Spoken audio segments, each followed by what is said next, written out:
Hello, everybody, and welcome to Asgard. I am the critic who is a cynic. Hope everyone is having a wonderful morning. I myself am running about 7 minutes behind, but hey, that's okay because sometimes here in Asgard, people have to shower in the morning, and then you have to shower after them, and you don't know exactly when they will be finished. So, anyway, hopefully, everyone is doing swimmingly on this Monday morning, where today, on this morning's AMM, we will be watching Superman from 1978. This will be the first time that I've ever seen this Superman all the way through, to be perfectly honest. I've seen clips of it. I, of course, know of it, but it's been a very, very long time since I've seen any bits of it, so I'm actually quite excited. It is available on HBO Max for anyone that's going to be watching along with us. I will also be streaming it through the Discord server, and for anyone wondering, who's not yet a member of the Discord server, I'll go ahead and create a little invite for that, so that way you can join the Discord server and watch along with us if you so choose. Once you're in there, you'll see a voice channel called Asgardian Movie Morning, and in a few minutes, I will be streaming the HBO Max stream that I'll be watching. So it'll be like a watch party, and it'll be a lot of fun. So let's see who's in the chat. We got Zacharat315 in the chat. Alexander's in the chat. Hound3000, what's going on, good sir? Blake St. Clair is in the chat as well. GMonkey76 is here. Eric is here. Mr. Roy is in the chat. Larry says, Odin. Alexander says, Odin. Larry. Glad to see you all here today. Larry says 2.5 hour is the special edition, 3 hour is the extended edition, asking about what version of the film will we be watching today. So let me go ahead and check. It's whatever version is available on HBO Max, which I believe is the standard regular edition, because that is normally how that goes on HBO Max from last time I checked. So let me go ahead and pull up Superman. All right, Superman the movie. This is the 2 hour and 24 minute edition. So that is the edition that we will be watching. So if you're watching along at home, make sure it is that edition of the film. Otherwise, you will be off, because apparently the other edition is 30 minutes longer than that. So that is quite a difference. Quite a bit of difference indeed. How is it going? Let's see here. Gigamus Prime tagged me and says, Hail Odin. What do you think of the Batman 1978 movie verse? Would you like to see if character exists there? Gigamus Prime, as I've said, I've never seen Superman 1978 before, so I cannot actually answer that question. Superfan Adam Shahan, what is going on?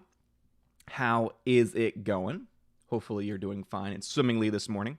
And let's go ahead and get things set up. Let me get my clock ready. Let's see here. Let's see, online stopwatch, and I'll need this window right here. Window capture, visible, boom, there it is. And then let's do a little test of the Discord to make sure that everything's coming through okay. Also, is anyone else noticing that it looks like my camera is acting weird? Anyone else noticing that I seem to be dropping frames? I don't know. Looks like I'm dropping frames from my end. Let me see. I know that I shut my computer down while I was gone, so I'm wondering if that has anything to do with it. Is it the anti-flicker thing? I don't know. I don't want low light compensation. I don't need that. Okay. Huh. 50 hertz or 60 hertz? I don't know. It was on 60 hertz. I don't know if that made any difference whatsoever, but we'll find out. But anyway, let me go ahead and pull up the HBO Max, pull up the Discord, put you over here in the corner. There we go. And then I'm going to go ahead and enter into the room. And let's share the screen. We want HBO Max. Go live. Blank screen. Interesting. Okay. What is going on here? Why is it blank? I do not understand. Why are you blank? Why can I not stream you? Normally, we do not have this issue. Yeah, it's just showing up as a black screen. That's not good. That's not good at all. Does that mean that I'll have to watch it using another browser? I guess that would kind of make sense, maybe. Let's see, Firefox. Not now. No, thank you. No, thank you. I don't want to use you as my primary browser. Sorry, everyone, for the delay. But trying to figure these things out sometimes can be a bit of a pain. So let me go ahead and see. And also let me make sure that nothing's coming through. Okay, that's good. That's good. Don't want any personal information being leaked on screen. That would not be very good. That would not be very good at all. Sure. Sure, you can save that. All right, now let's try Superman. Superman the movie. Okay, now let's open up the Discord. And now let's try sharing the screen. All right, there it is. There it is. And let's go live with that. Boom. All right, so now y'all should be seeing the image of the film.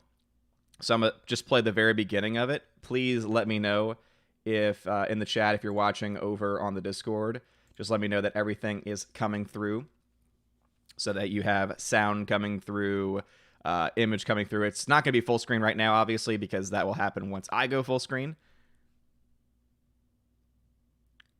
But is everyone getting sound and image? Let me go ahead and close this now. Tina Bojan says, yep, working into Discord. Perfect. Fantastic. Awesome. Let me go back over to YouTube just to catch up with comments before we officially begin. So again, Larry, we're watching the original, the regular 2-hour and 24-minute version. Tina Bojan's here, by the way, so good morning, Tina Bojan. Thank you for being here. What is going on? All right, yeah, let's go ahead. If you have your own editions of the film, the clock will be how you can keep up with the film. By the way, Tina will not be with us this morning because she had some crazy storms come through her area and was without power for about 14 to 17 hours. So I think she's still dealing with that nonsense. So she might be jumping in at some point, but Steph told me, my general told me that she will probably not be here this morning. So I will be keeping an eye on the chat. So make sure you behave yourselves, because some people, of course, are on a very, very thin ice. Looking at you, Eric. Be very, very cautious today. And yeah, remember that I am also trying to watch the film to enjoy as well. So let's keep tags. Make sure if you have a comment that you want me to read, or an anecdote about the film would be the most pertinent thing. That would be awesome. About the film itself, then you can tag me. But try and keep those to a minimum. And yeah, while I'm here... Oh, wait a minute. I can't do that from here, but I'll take care of that later if I need to. But anyway, Cancel Jeremy is in the chat as well. And thank you, Adam Shawhan, for keeping an eye on things. And I would mod you, but I'm signed in with my Odin Question account, and that's why I can't. But anyway, we'll go ahead and start the film. There he goes, Frank. I thought one of your accounts was modded. So Frank, thank you very much for keeping an eye on everything. But anyway, let's go ahead and let me put this back to the beginning. So luckily this edition on HBO Max does not have anything in the very beginning, which is great because it should mean that we're on, we'll be in conjunction, we'll be in time with anyone else watching their own editions at home. So we'll be starting the movie in 3, 2, and I've clicked the start button and the play button, and now I am full screen. And now I'm really full screen. There we go. So you should be seeing released by Warner Brothers. And now I'm also going to get the chat up on my tablet, so that way I can still see you guys. Ooh. That's fancy with the curtains. That's very fancy indeed. June 1938. Action Comics. Kind of like that. Starting off with a comic.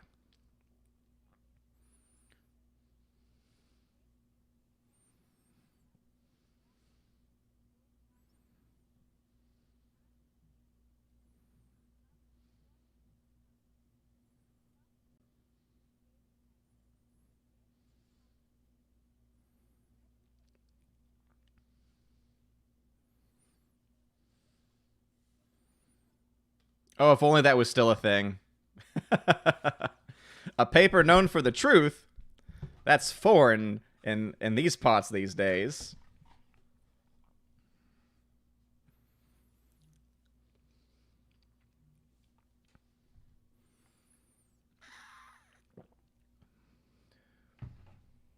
Ooh, nice. I like that transition. I forgot Marlon Brando was in this movie. Of course, Gene Hackman playing Lex Luthor with hair.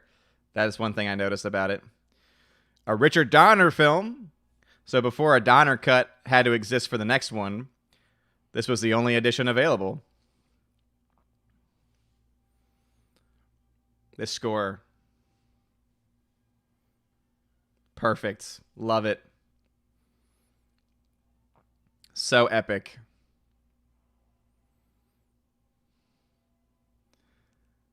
Christopher Reeve. Rest in peace, good sir.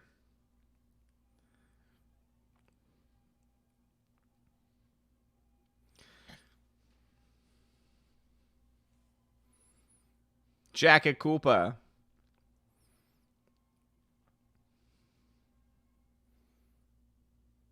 I'm actually really enjoying this opening title sequence. As you all know, I enjoy thoroughly opening title sequences. It's a lost art. Yeah, for the 1970s, this is actually, because all of this would have been done mostly on actual film itself. It always makes you wonder, it's like, how in the hell did they edit these things when it was on actual, 35 millimeter print? I mean, obviously they did a lot of cutting and splicing and things like that, but it's just amazing to think that someone had the patience to go through hours and hours and hours of footage to then by hand mostly put the stuff together and cut it manually, and then doing things like this, which you can only imagine must have taken. Now, normally what happens is you'll have a separate company that will be taking care of the credits, so the person editing the actual movie itself won't do this as well. So that's probably how they got away with it, was that there were companies that dealt specifically in doing title credits and opening credits, but still, it's pretty crazy. Mr. Peabody's in the chat. What is going on? Force Ghost Jeremy's in the chat as well. Good morning and welcome, everybody. Hope your morning is all going swimmingly, and I hope everything is coming through on the Discord as good as it can be.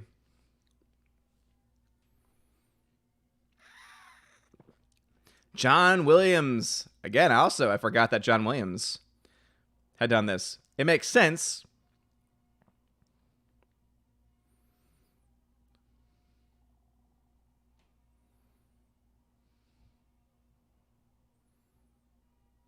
Mario Puzo. Isn't that the same guy that... Was that Godfather? Or am I... David Newman. Mario Puzo did the screenplay.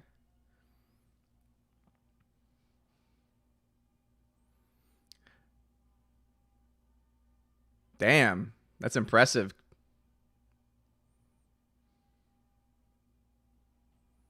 Puzo wrote Godfather. Holy crap, man. That's pretty impressive. A pretty impressive crew you got here.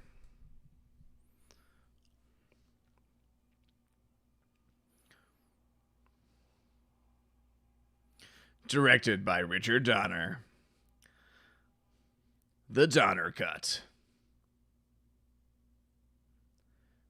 Look at those stars.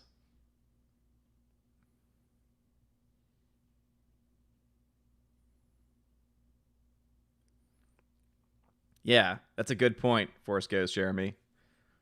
All those movies around the same time, and they're all epic and still remembered to this day. It's pretty impressive for one man.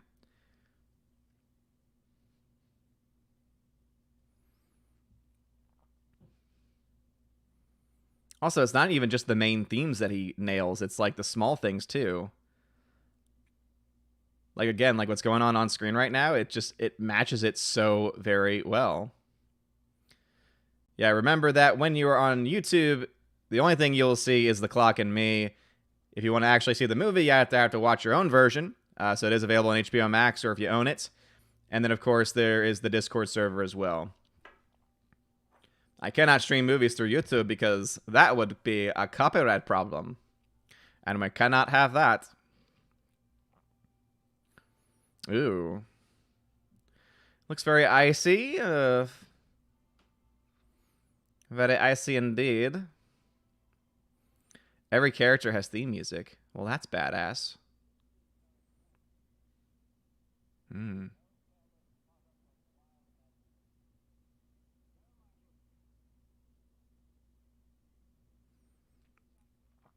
Oh, Marlon Brando.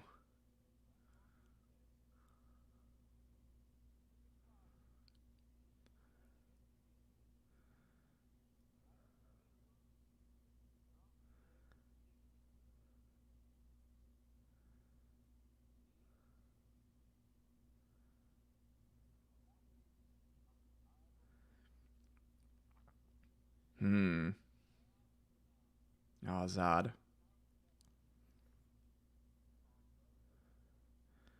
I only know that because of that costume.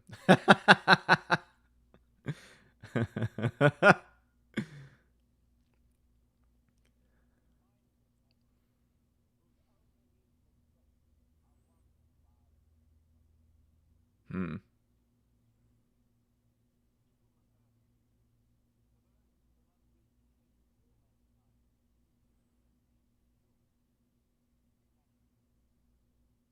Krypton. he he pronounced it Krypton. That's interesting. I wonder if he got corrected and he was just like, "Nope, that's what I'm saying."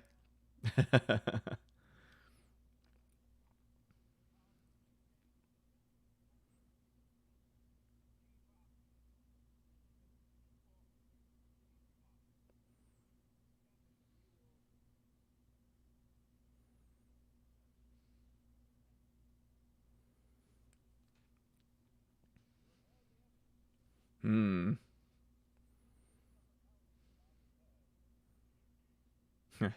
Guilty. Hmm. Guilty.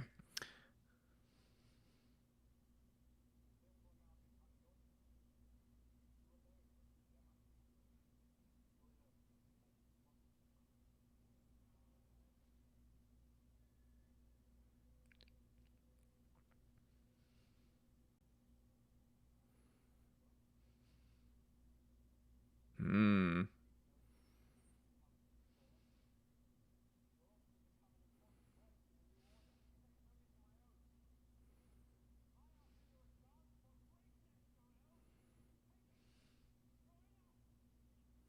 Oh, Jor-El.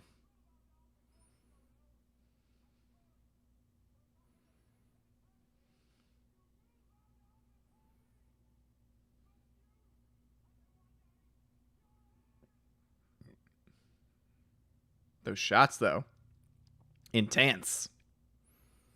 Yeah, sharing the screen through Discord, Alexander Gigas Prime. You should hire John Williams to do music for your intros. Yeah. Now that he's retired, definitely not going to happen.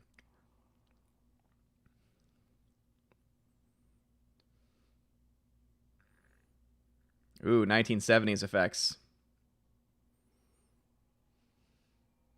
Still looks pretty good. It suits the time period and it doesn't look too campy, at least at this point. And that's because a lot of that stuff is practical, like just small sets. It's amazing what you can do when you go practical. Kneel before Zod.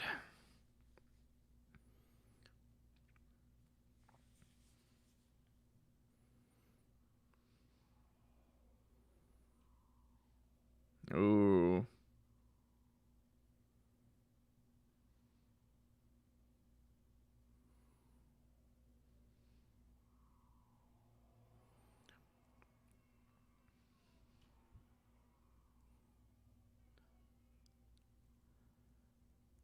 Ooh, the Phantom Zone, I'm assuming.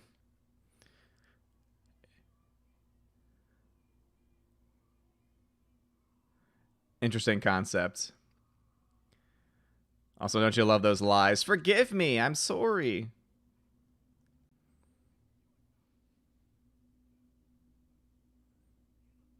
Hmm. Those suits, though.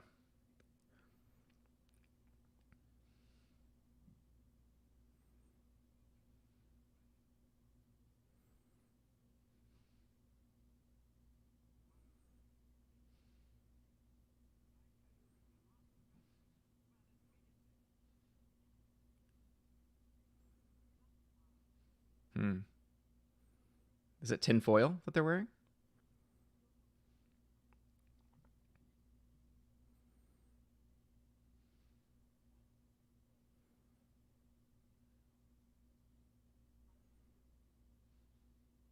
Krypton.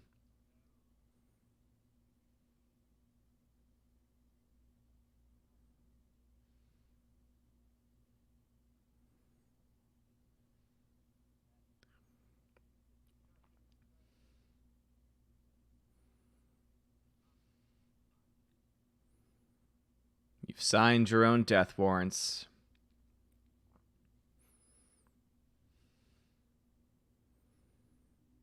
They will definitely regret not listening.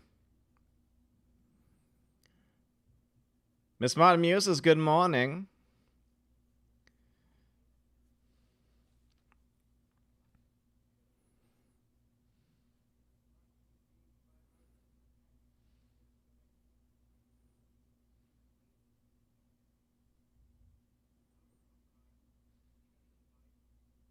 Hmm. It's now become a crime to cherish life.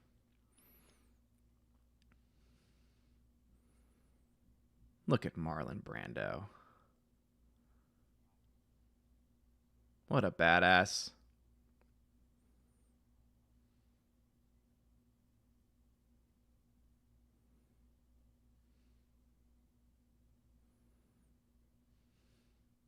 No, I nor my wife will leave Krypton, but someone will, and he will become famous. Gigamus, while I appreciate the comedy, it's that kind of stuff that gets distracting during the watch streams, man.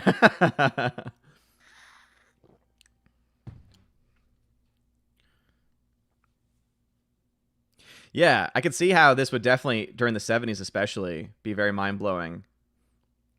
And again, I think they mostly hold up pretty well. Oh, there he is. Oh, Kal-El.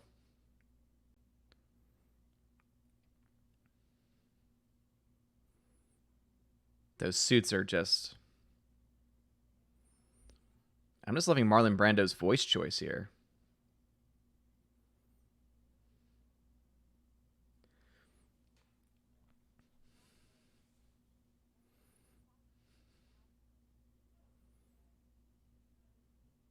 Hmm.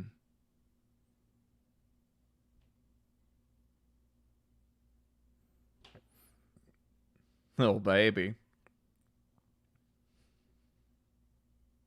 Not only sustain it, make him strong.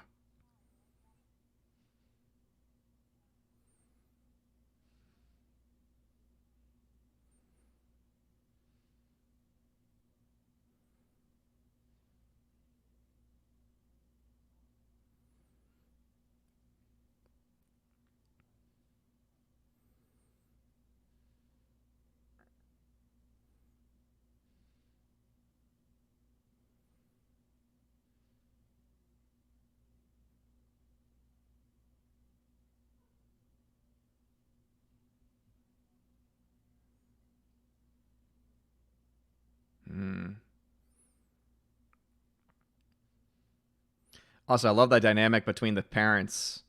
Two very different approaches and two very different mindsets.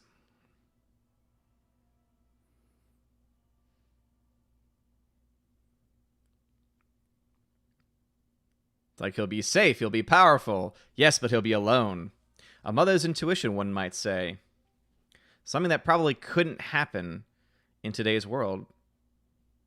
You would probably have the roles reversed in today's world if they were to try to like remake it in like this exact fashion, like do an actual remake of it.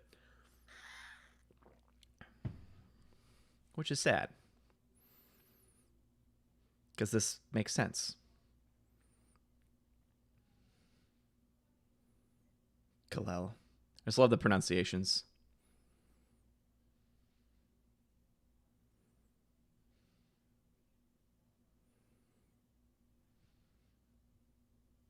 Brando's performance here also is fantastic.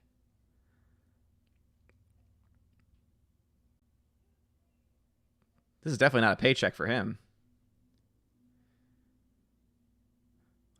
But once again, wearing that suit while acting this, I can only imagine.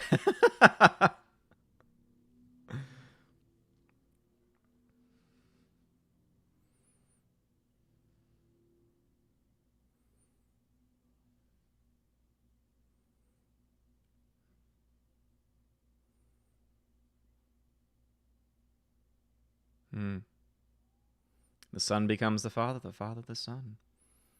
Famous words.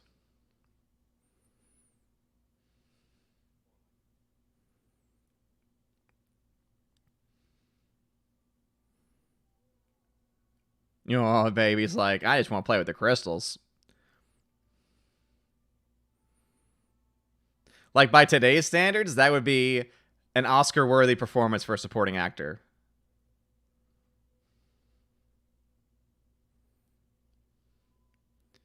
Oh. Interesting. Kryptonite, eh?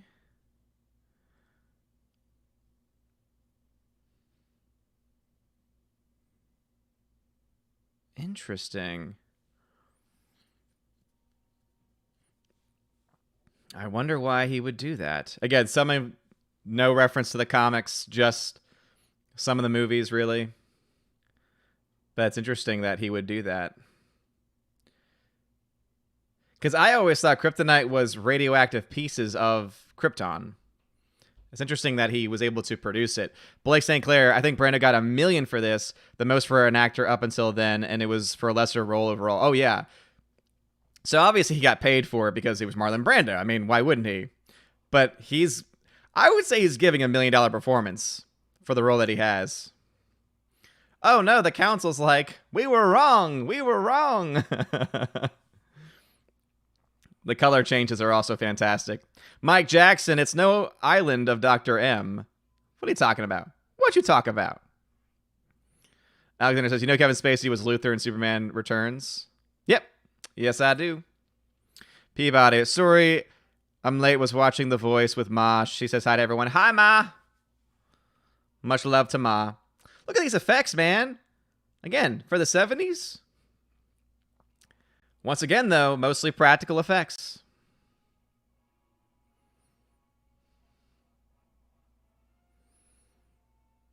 There's something to be said for practical effects, I tell you.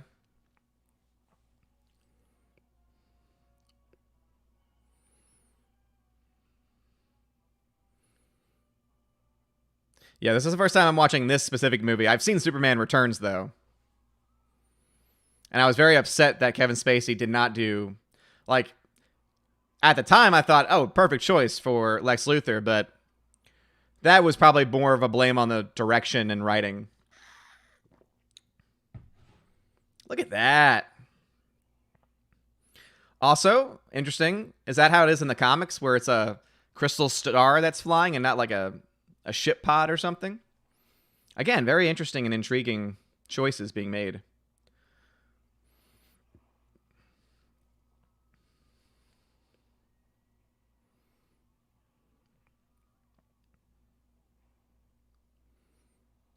Mike Jackson, Brando's performance, not the island of Dr. Moore. Okay.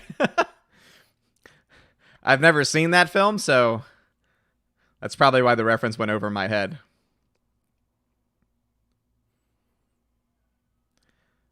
Jor-El did try and warn you. Look at those stunts.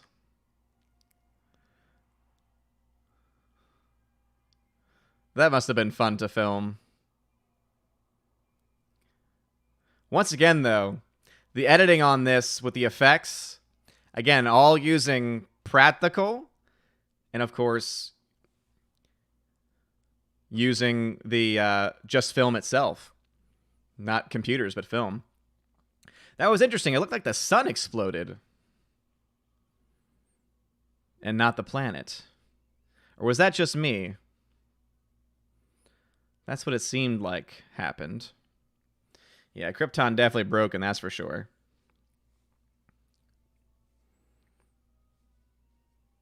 Okay, Larry, I thought the sun. But I thought they said the planet was going to explode, not the sun. But it's interesting. I know your version has more words, Larry, so maybe there was something explained about that. Zacharot says, Kryptonite did not become radioactive until Krypton exploded. Oh, okay. That's interesting. So the green piece of Kryptonite that's in with him was not radioactive. So that means it's not hurtful to him. So what was its purpose then? Was it mostly like him saying, hey, here's a piece of home? But then wouldn't the crystals also be a piece of home? I'm overthinking this probably, but... All right, now this seems more like an acid trip.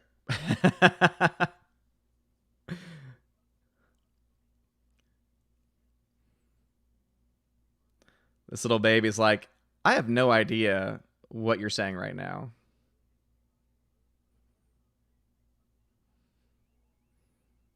Also, I like how it's showing the passage of time as well. He starts off as a baby. Now he's a young boy.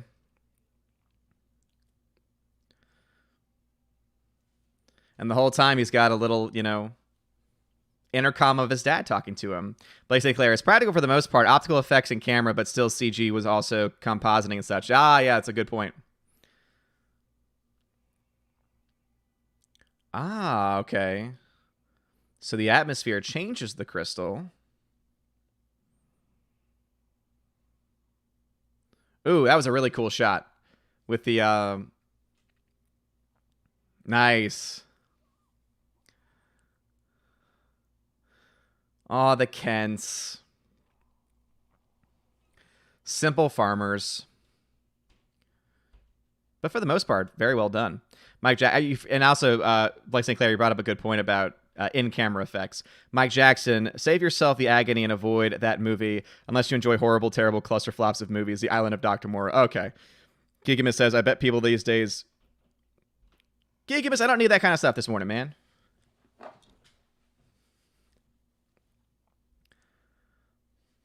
I know you're going for the comedy, but I'm also trying to enjoy the film. So, like, anecdotes and information that is pertinent and answers some questions that I have or explains things, that's fine. And most people here know that. Look at him, he's a young boy. Uh-oh. That's a little weird. That's a little weird. I would have chosen to have a loincloth. Streaker in the field.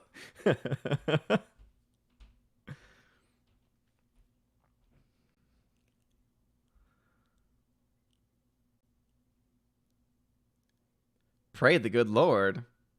Can't have God in movies. Foreshadowing. You know what they said about that hot of yours.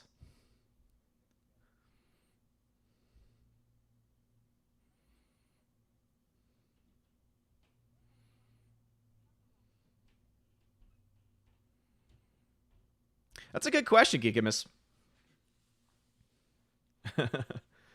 I'm assuming there was some type of supplemental stuff in there. Oh. Oh, Martha.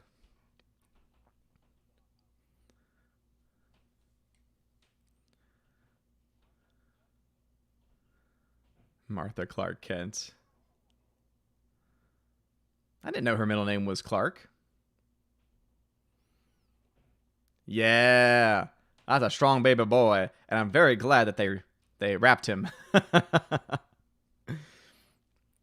That's a good point. Martha, why did you say that name? Oh, Batman vs. Superman, what have you done? Now even the classics can't be saved from that line. Well, I'll be darned. Yeah, seriously. Oh, that's a nice toy. Oh, high school.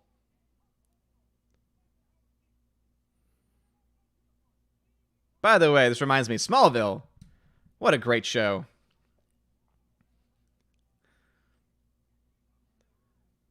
Oh, young Clark Kent. Again, I like how Smallville kind of expands upon this time in his life. That's Lana. Oh.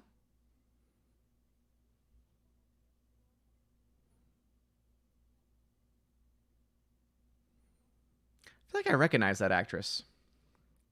I don't know what from, though.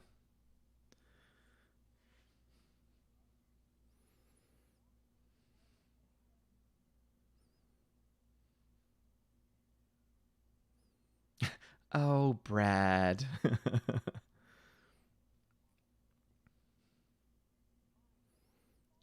Oh, that's toxic. That's toxic. His mom in Smallville. Mm-hmm. Wait a minute. Blake St. Clair, you're right. Oh, that's weird. Having seen Smallville, that's kind of weird. The actress that played Lana, the love interest in Smallville, ends up being the mom on Smallville. Oh my gosh. Look at that punt. Now, let's be realistic here. With that kind of force, the football would have, exploded. But, hey, that's fine. Alexander, not the child actress. It was the woman that was playing Lana. And it's been answered. It was the mom of Smallville.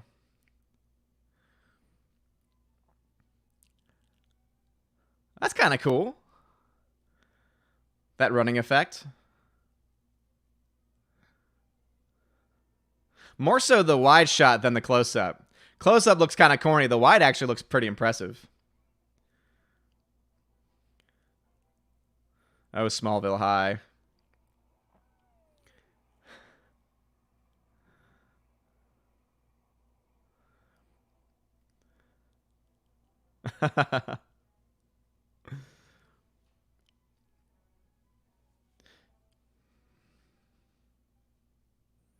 Giga's Prime. I wonder other superheroes existed in the universe or Superman the First. I don't know. I mean, I'm assuming, based on what we've seen, and it seems logical that this would be specific to the Superman universe itself. And it doesn't look like it references any other films, so.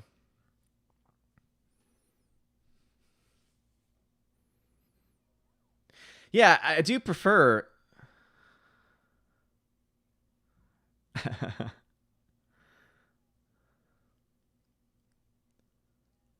I ran. Told you he was an oddball. Let's get out of here. Also, look at that diversity in the car.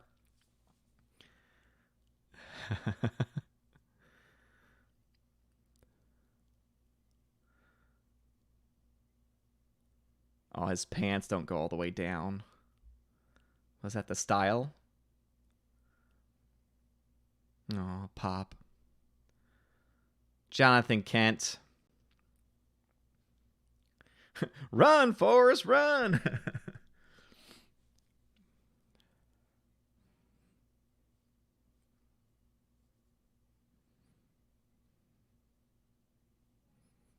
No, Larry, I think the point was the actress playing Lana Lang in this is the actress that plays the mother in Smallville.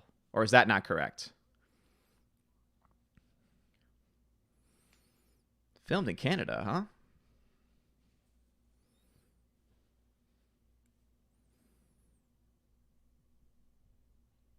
Oh, not correct. Okay. Oh, Blake St. Clair. It looks similar, though. That's weird. Because that actress looks like the woman that plays his mother in Smallville. Huh. Interesting. Looks just like her. That's why I believed. Oh, you see, look at this. Forming the relationship between father and son. It's important.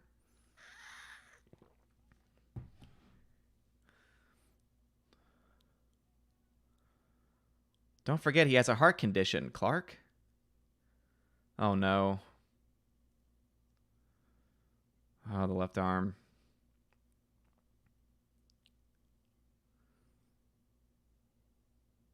Also, great acting, by the way. No. That's such a better way to go, though, than by a tornado. Looking at you, Man of Steel.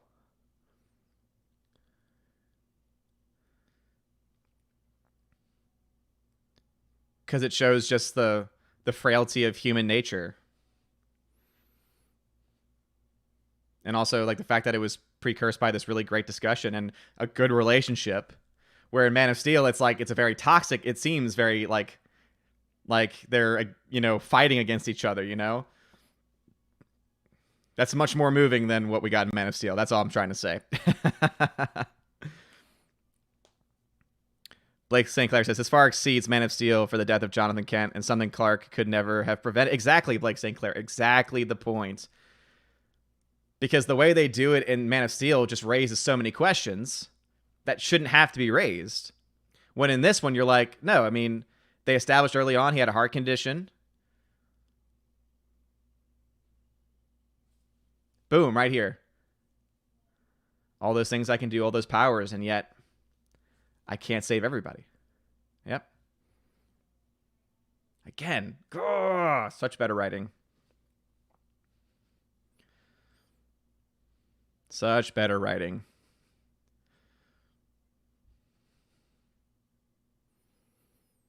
Of all the things that, and for anyone that's a fan of Zack Snyder, of all the things Zack Snyder is, I think we can all agree writing is not his strong suit. I think that's a fair point to make. Oh, I've heard that Superman 4, isn't that one Quest for Peace? I've heard that one's terrible. I've heard nothing but terrible things about that one. Smallville Cemetery. Also, again, look how very few people actually show up for it. Just, again, shows simpler times, more simplistic. I love it. Orange Hat Reviews, what's going on, man? It was the most important lesson of his life. Exactly. It's something that will end up shaping his life. And again, it makes so much more sense.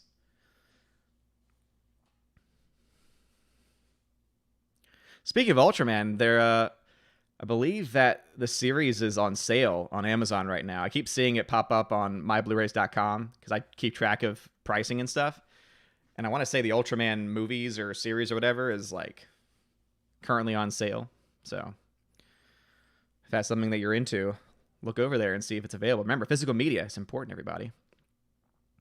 By the way, at my parents', I was able to pick up a couple of cool TV shows and add them to the server. A couple seasons of All in the Family, and also almost the entire series of Amos and Andy, both the radio and broadcast. We can talk, of course, about that later, because I'm sure that can cause some discussion.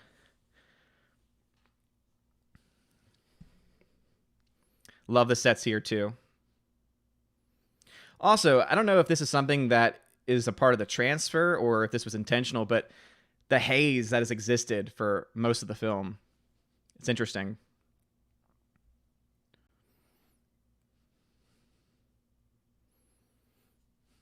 Ultraman is a Japanese series. Interesting.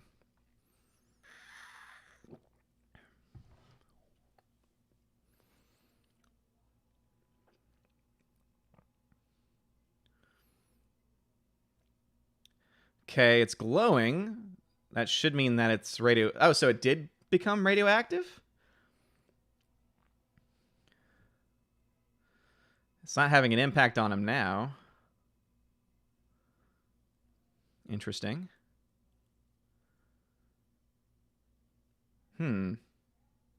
Must not be radioactive then. It's just glowing.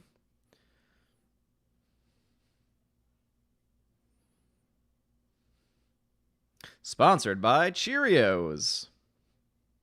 The blandest cereal you'll ever taste. Thank the Lord they eventually made Honey Nut and Frosted. Before then, you had to basically sprinkle some sugar in it to make it taste good. Dude, yeah, John Williams did an epic job with this score. Again, every scene so far, everything has worked. It's made sense. It's added to it. Oh, that's a beautiful crane shot right here. Before the era of drones. Oh, that's beautiful framing, too. Look at that. It also makes me appreciate Smallville more, to be honest. About how much it borrowed from the film. Which I'm assuming from the comics, but still.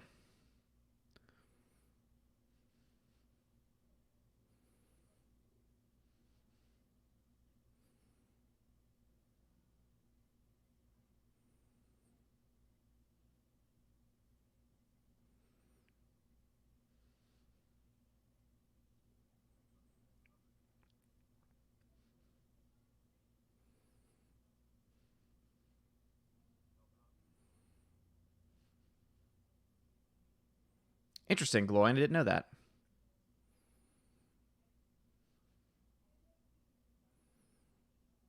Gotcha, Larry. Thank you for that. So only the chunks of the planet that have been radioactive are harmful to him. So that piece that he has is not. Okay.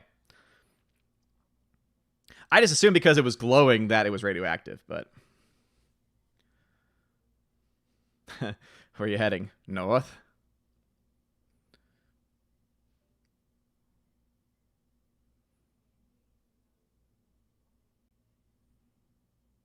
Oh.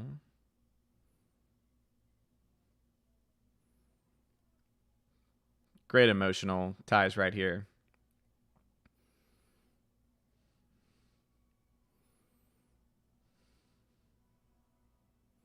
Ooh, that swelling of the score, too, is fantastic.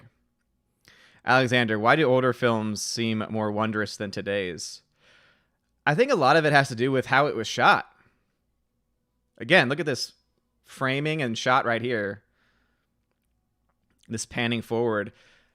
You know, being shot on 35 millimeter, it gives film a life that digital filmmaking can never give to a movie. So there's that aspect to it. The use of more practical effects. Really, there was more creativity. There was a lot more creativity. Oh, this one was shot on 70 millimeter, says Larry. That would also make sense. But either way, if it's shot on 35 millimeter or 70 millimeter, if it's shot on film, there's just a life that gets added to it overall. And then again, because of practical effects being used, it required just a lot more creativity on their part to make things work. Like, so imagine they have a vision, which in today's world, we'd say, oh, a computer program can create this. And there's no real creativity there, right? Where here, it's like, oh, who can we get to build this set? Or how can we make this shot look the way that we want it to look, right? In our minds. You know, today I feel like filmmakers are spoiled because everything is, you know, mostly done through digital, you know, CGI effects. Where during this time, they had to figure out, how are we going to make this look this way? So I think that's definitely why it's more wondrous. For sure.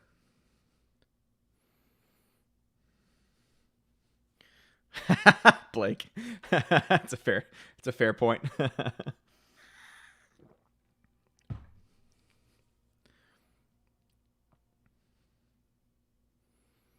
Ah, so this is guiding him. Interesting.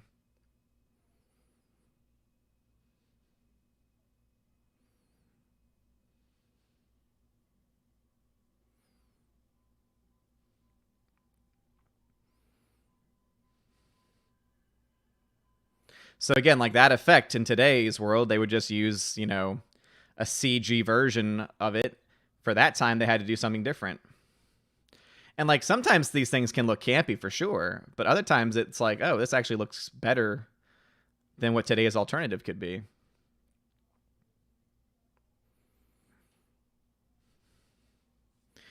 The studio at Pinewood was built for this movie. Yeah. Interesting. Pinewood, of course, responsible for the effects of a lot of things. Also, maybe this is explained at some point, but how did the Fortress of Solitude get to Earth? Was all of that like in that crystal that he threw? Or was it already there? I don't know. All right, I'll watch. I'm watching.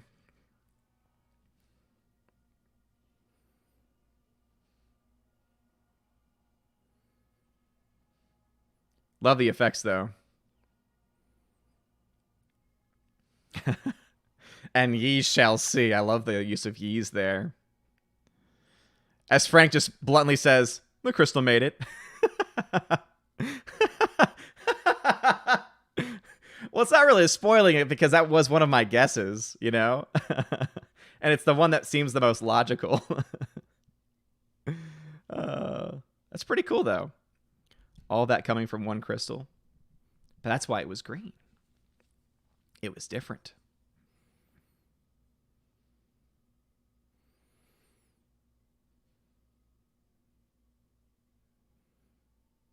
It's also interesting because they had all those crystals, right, in the spaceship that was bringing him. And obviously it was speaking to him the whole time, but, how much of that stuck with him?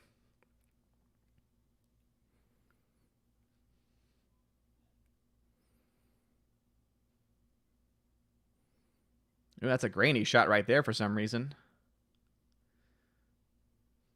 You always wonder when they do these transfers why there's certain scenes that for some reason either the way that it was shot or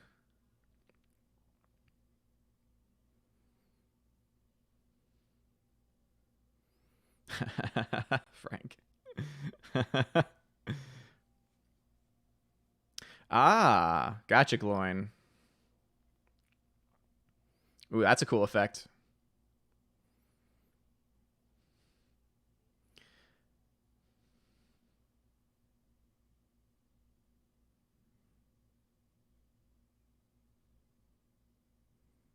Nice.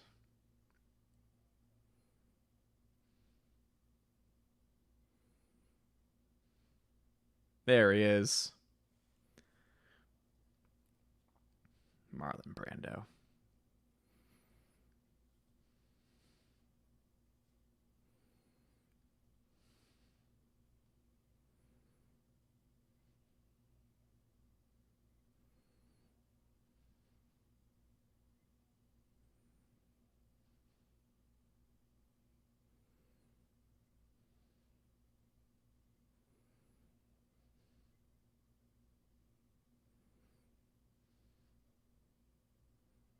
Hmm.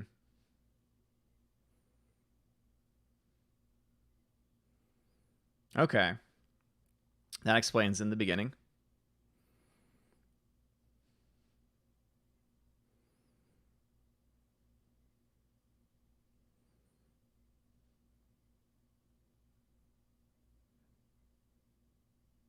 Love the way he said that too.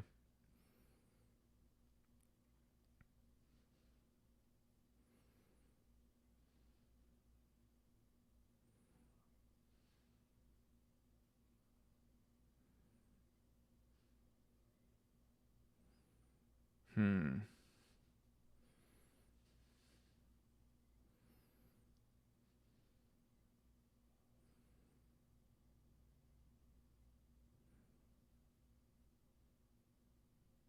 Nice.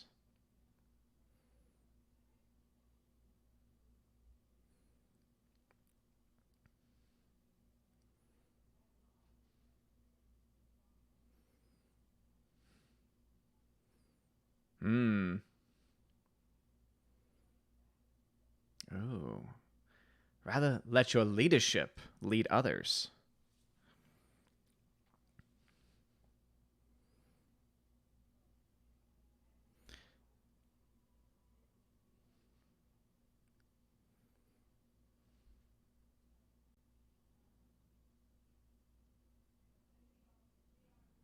Ah, cause of our eventual destruction. There it is.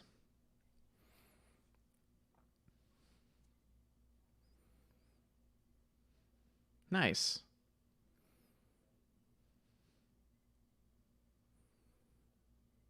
This is the I am your father before Vader.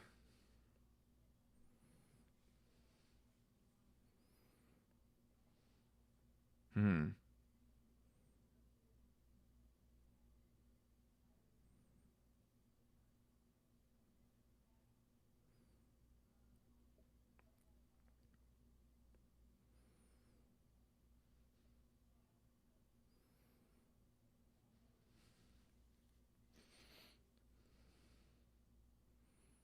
Hmm. To serve. Hmm.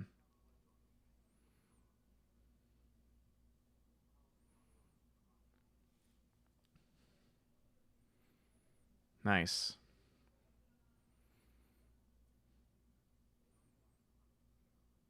They only lack the light to show the way.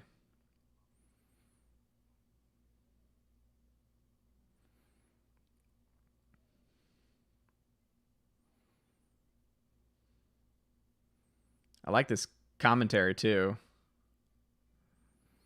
Zacharias says the green crystal that Kal-El has is Krypton's version of a flash drive. More than a flash drive, too. All right, so now we're flash forwarding a bit. I would have liked to have seen the process of him training and such. Maybe that's in the extended version.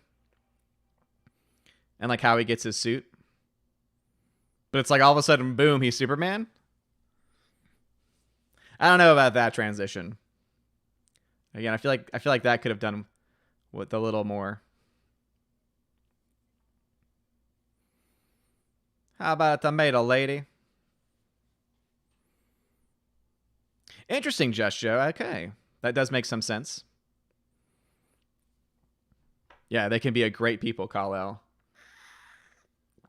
They just need the light to show them the way.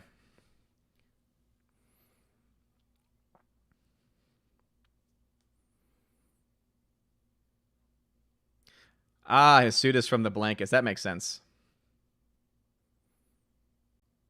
Wish they would have shown that.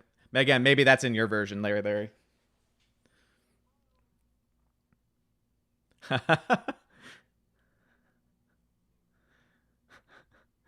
What a corny guy. Look at that bow tie.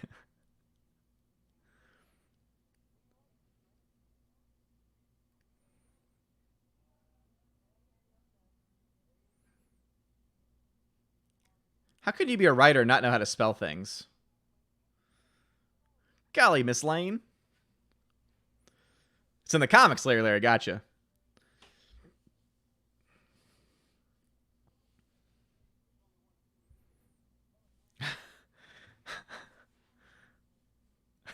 Clark Kent.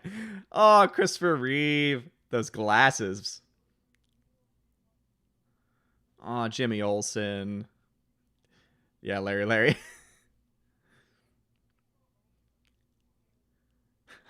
It's got the ethnic angle.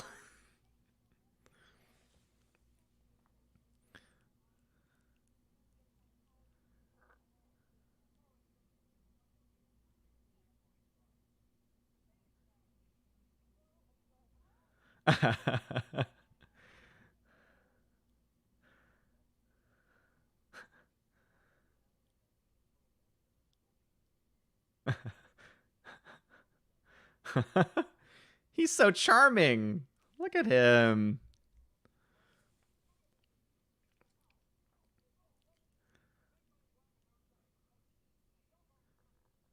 And don't call me sugar. Gotcha.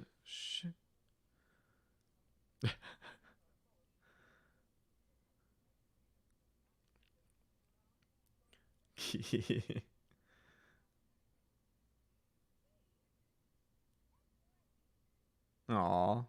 That's my beat.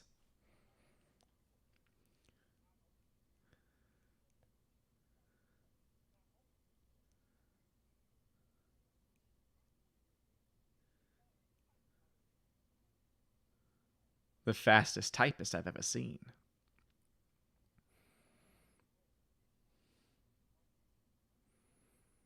Interesting, Larry.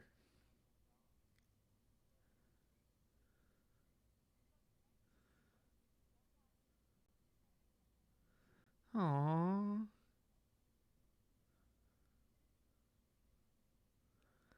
Aww. What a sweetheart. Sending half his money to his mom.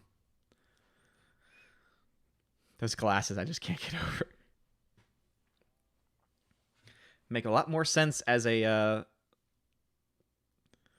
disguise though than the simple glasses that they ended up using.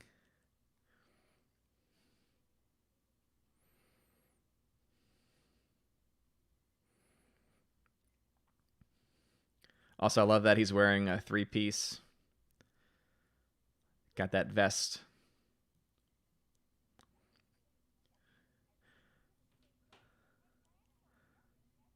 All these 70s hairdos.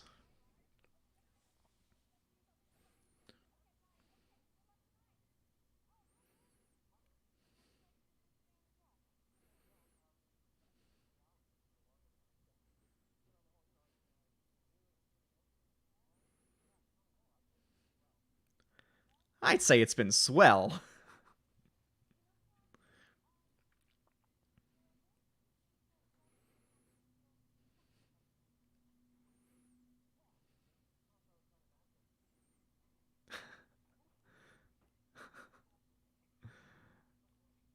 I love his clumsiness. That's so great. And you're right, Larry. He plays two different characters. Perfect way it should be.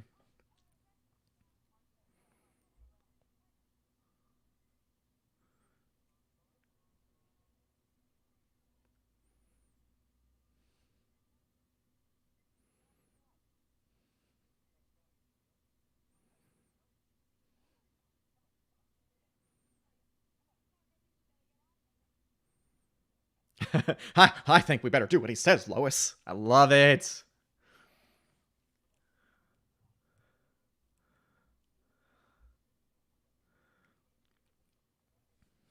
Oh, Rex Reed. That was Rex Reed. Interesting.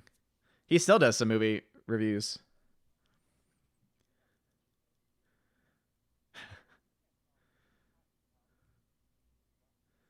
Oh,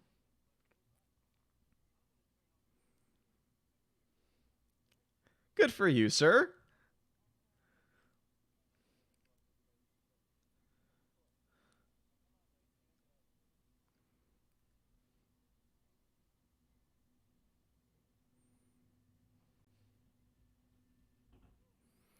What are you doing? She's got moxie. Yeah, look at that effect right there.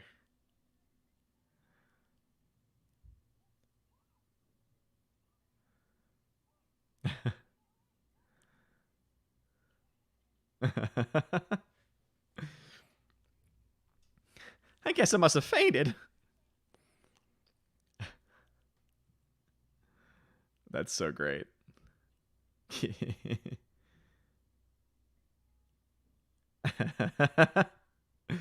That sly dog.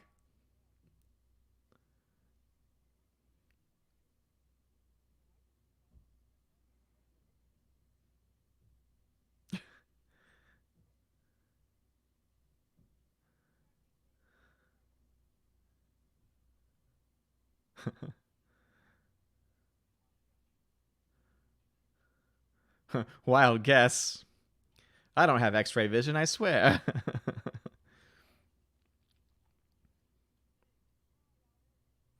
Oh, this guy with the hat.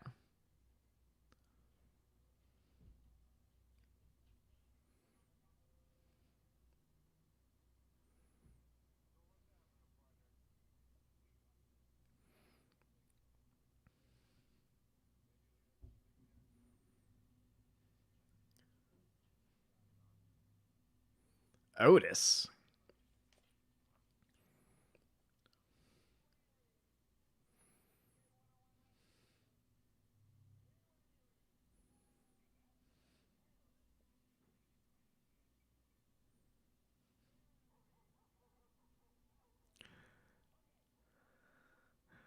Yeah, now that's a CNI dog right there.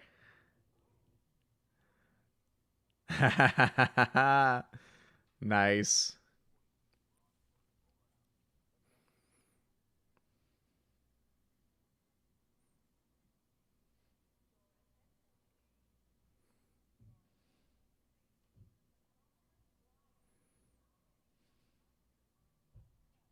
This dude right here. His pants don't fit either.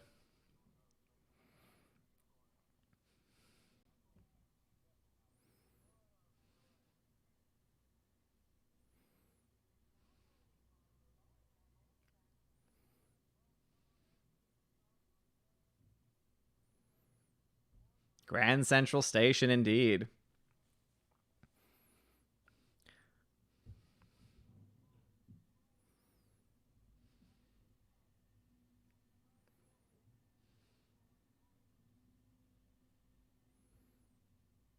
Look at this dude right here. His little tie. Look at his little tie.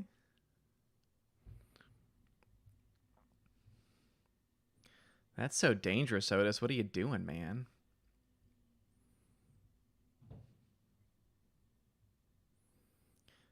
Also, got to be careful of that third rail so you don't get electrocuted.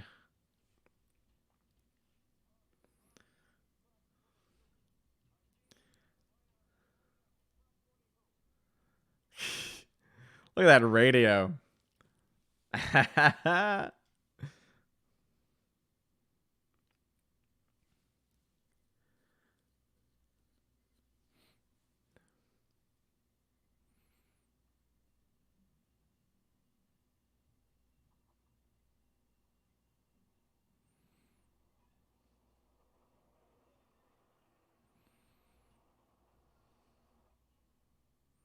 Ooh. Nice.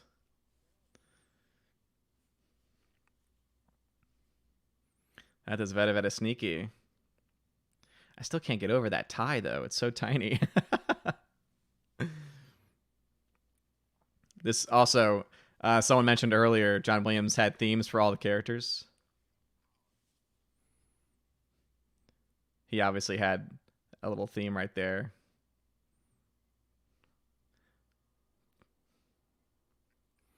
Yeah, the Otis theme. It's a pretty great theme so far.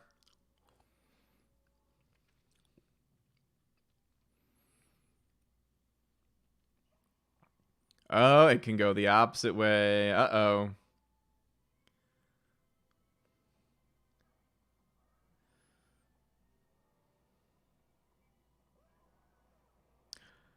Oh, damn.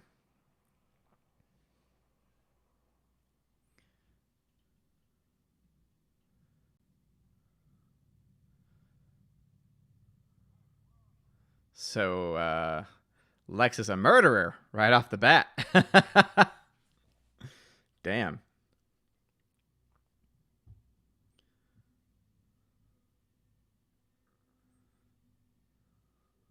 Not nice at all.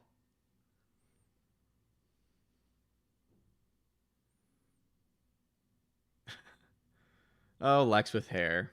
Gene Hackman, though. Fantastic.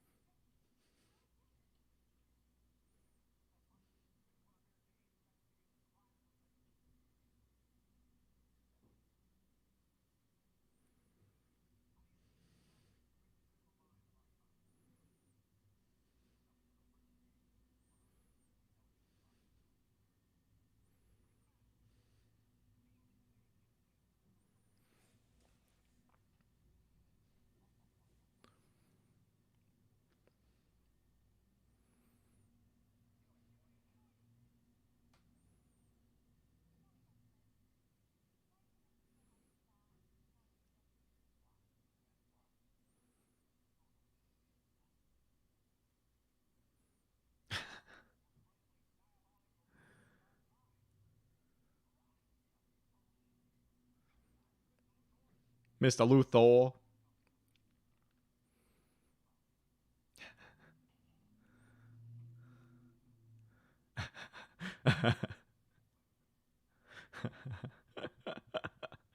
uh, I love Otis. Luthor.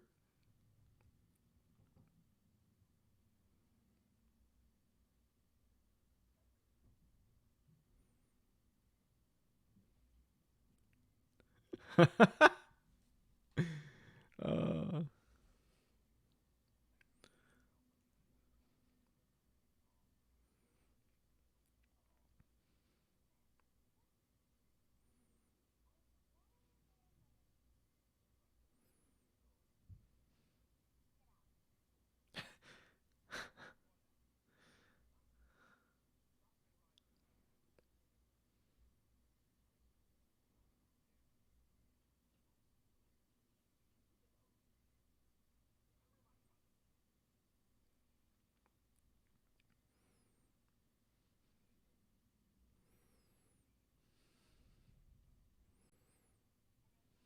hmm.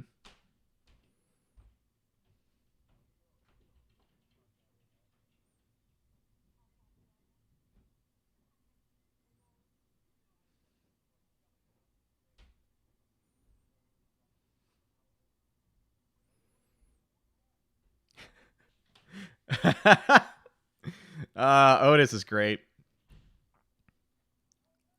Great character.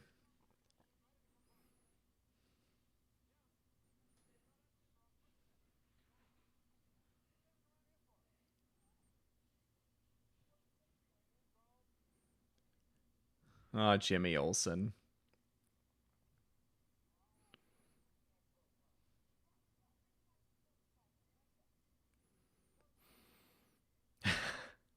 There's no Z in Brazil.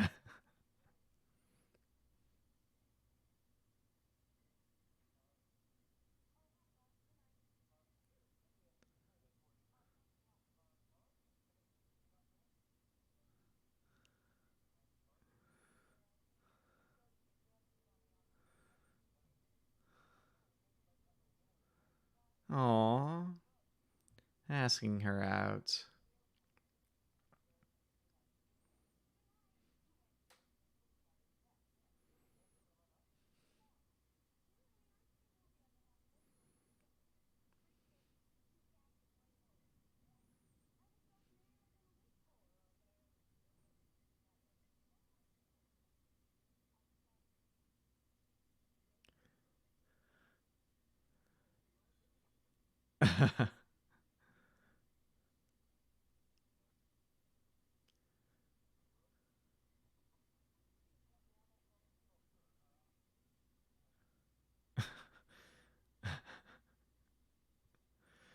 Oh, Clark. Aw, poor kid.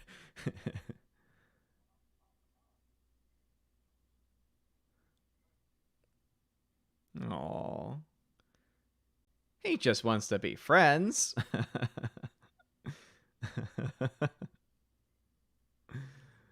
Love it.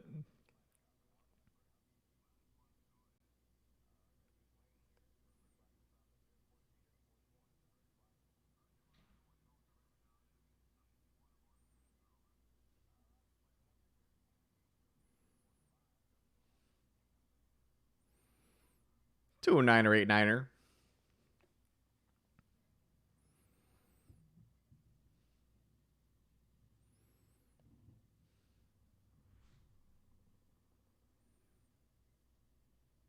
What are they using? A real helicopter?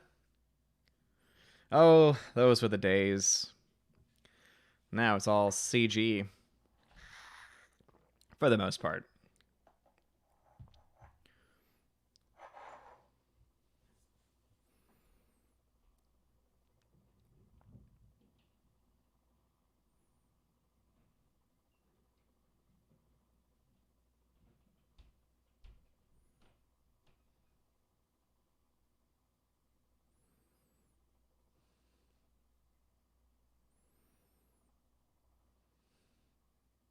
Uh-oh.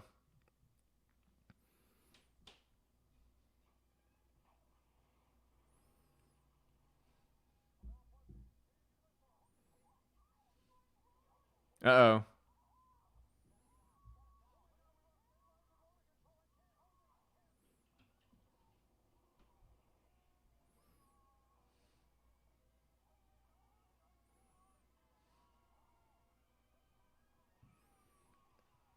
Oh my goodness.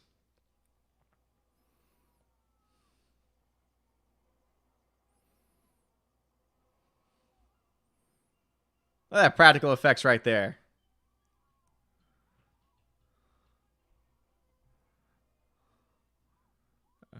Oh, that's a great shot.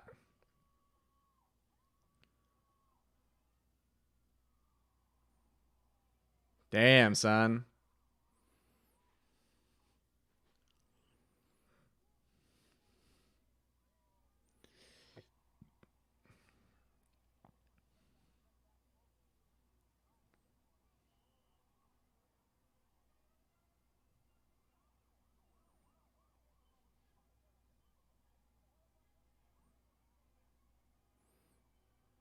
Oh, the media never changes. Oh, look. An accident. Let's film it.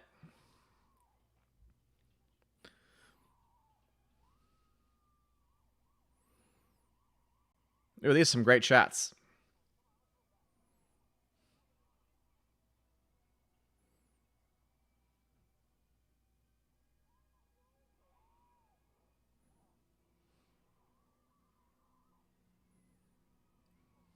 Nice.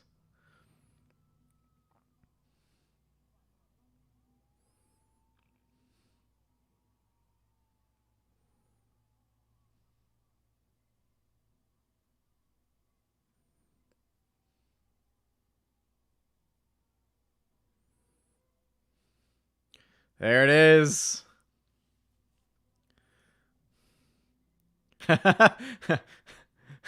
Not exactly what I'm looking for. Good morning, Cobra Viber 999.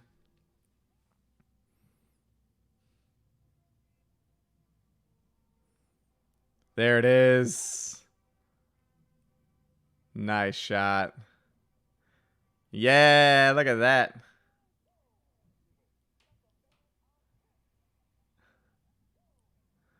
Excuse me.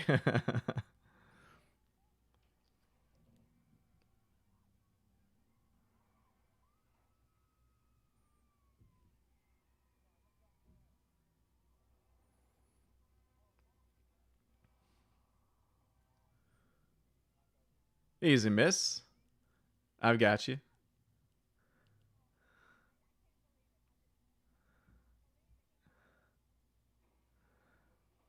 I just cannot believe it. He got her.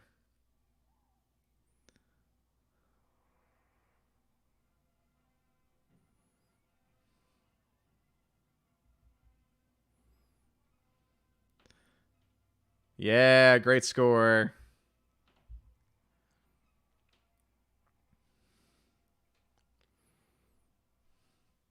Pretty cool effects, too. Nice.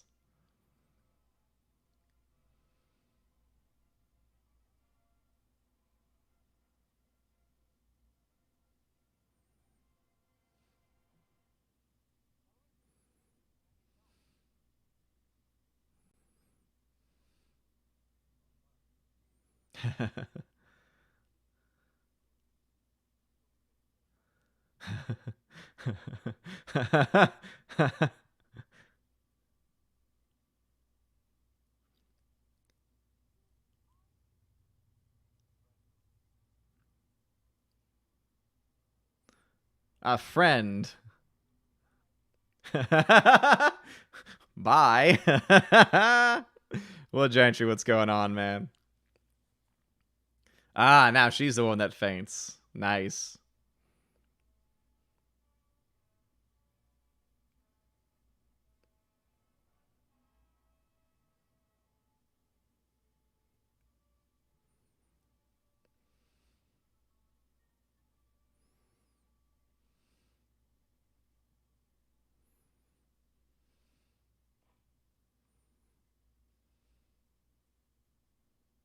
Hmm.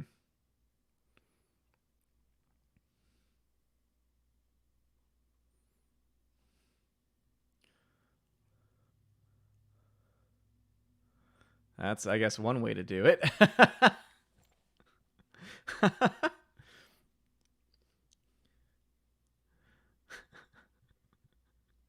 Whatever you're doing this for, I really hope it's worth it, man.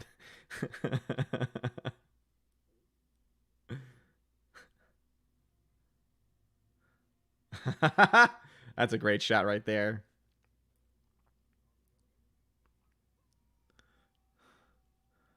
Something wrong with the elevator?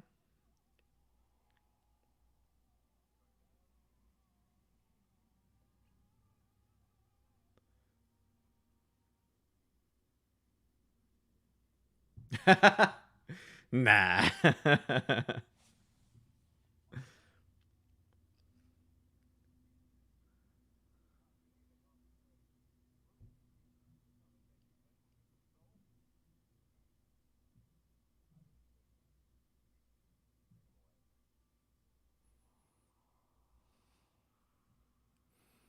Nice.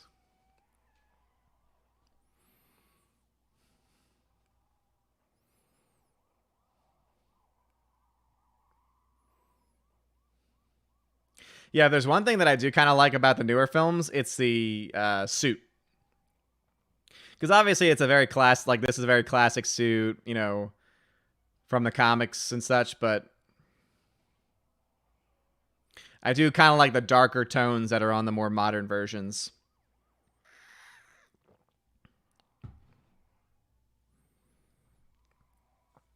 So I don't have the Discord link listed because we've been rated before.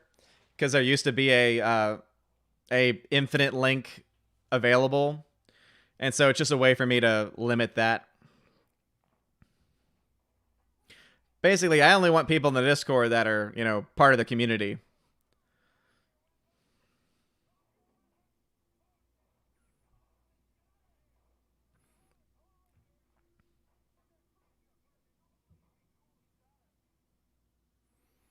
Oh, you got us.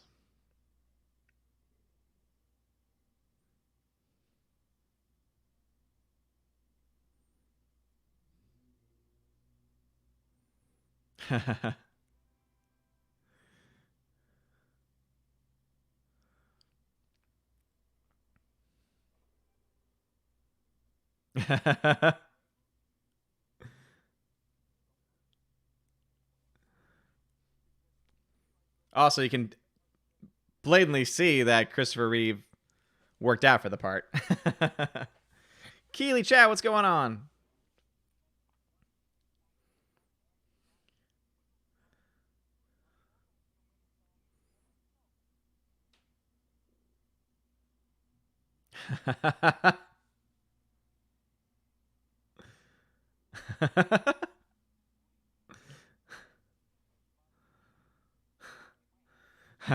First bottle's on me. Let me get my hat.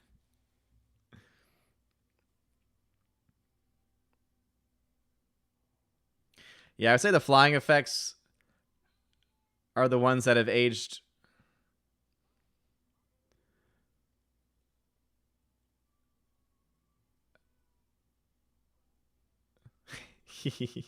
Even grabbing the little kitties out of the trees.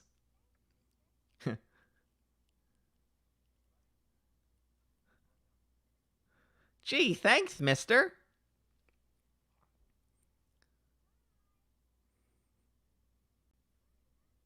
Again, they look pretty good for the time period, obviously. Yeah. That's those child abuse. Haven't I told you to stop telling lies? Smack.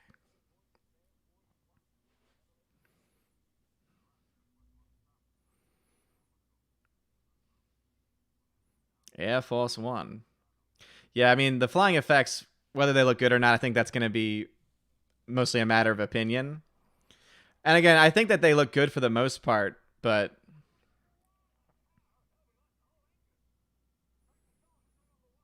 back when you had that many people in a cockpit.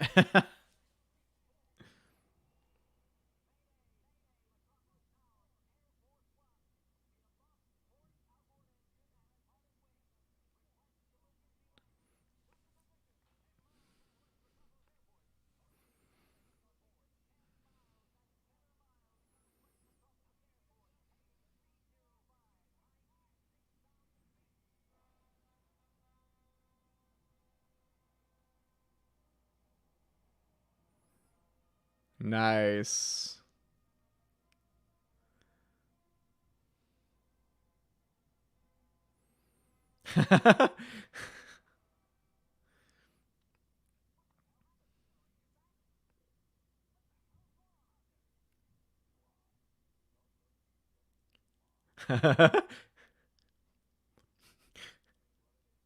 Don't look, just fly.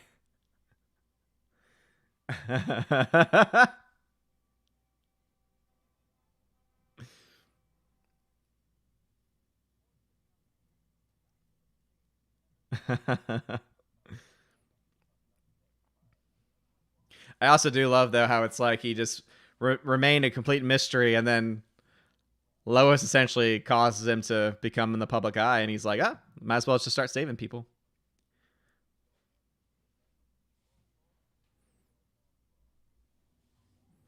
Miracle or fraud?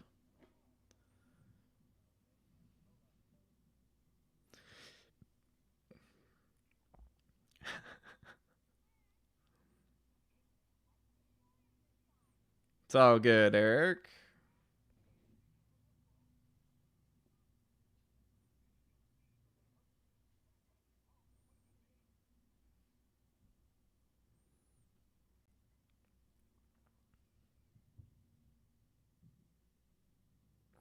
Ah, okay.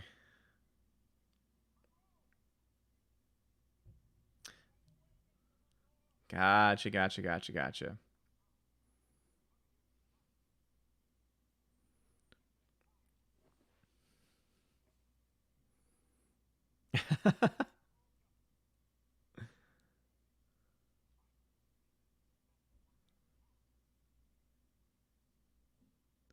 Oh, Gene Hackman.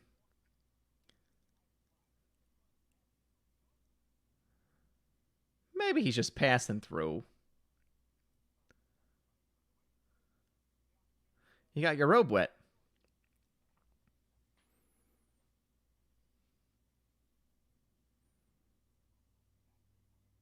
Thank you for calling that out, because I was going to do it beforehand.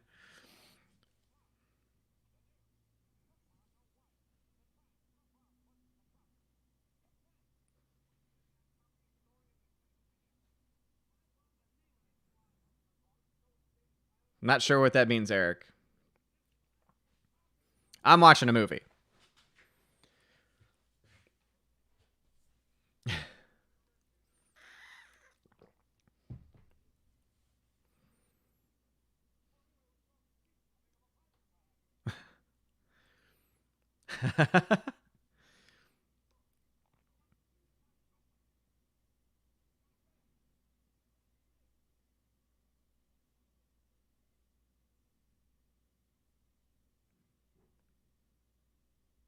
Ah, he's a player, see?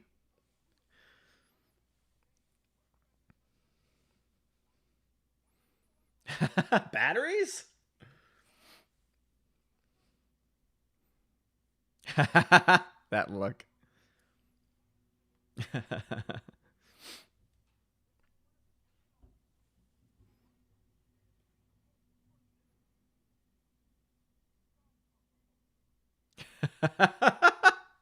Since God talked to Moses.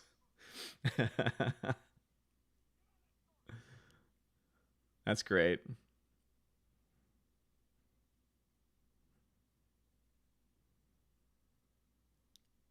Eric, I love drunk 3PO, man, but no need to tell me that.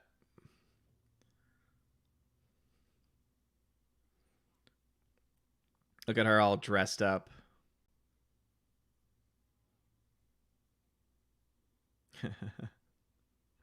Cinderella bites the dust.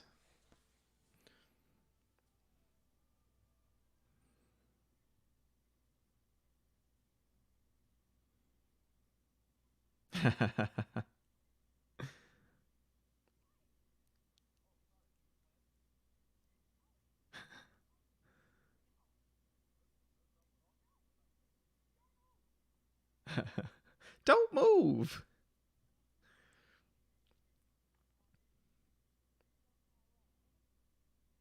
Oh, someone has a crush.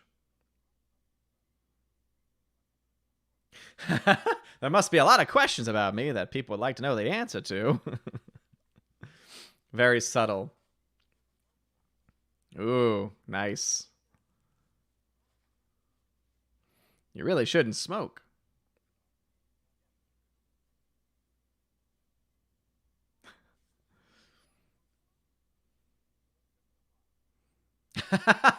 I never drink when I fly.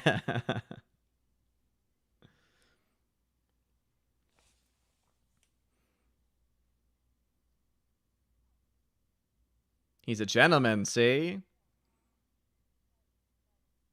Yeah, I can see why people would be a fan of it. The suit, that is.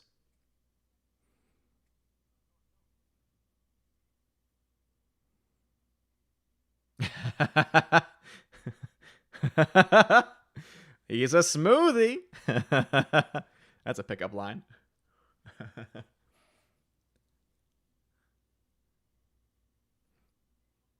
How big are you? That's a question.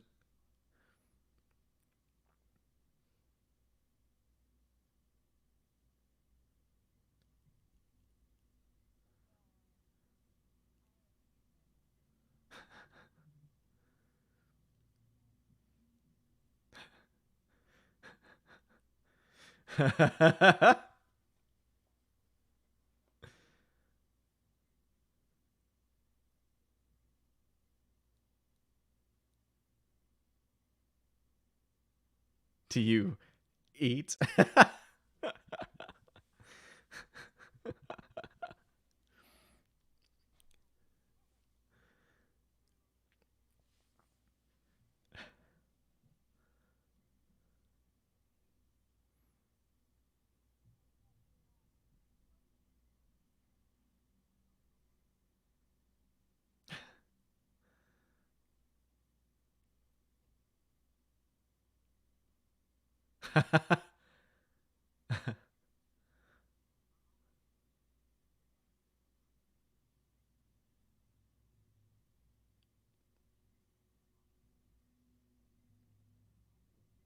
Mm-hmm.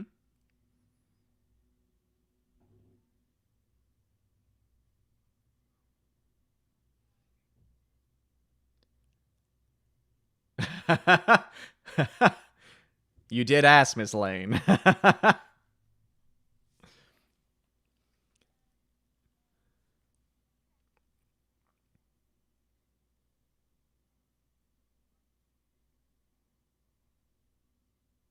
Yeah, seriously, giving away his weaknesses to a newspaper.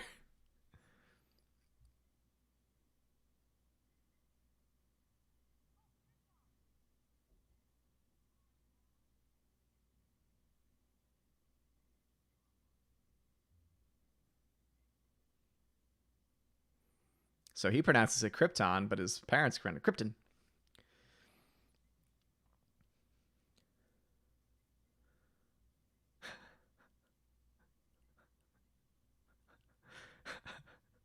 That's a pretty big line. I like pink. uh, boom. For truth, justice, and the American way.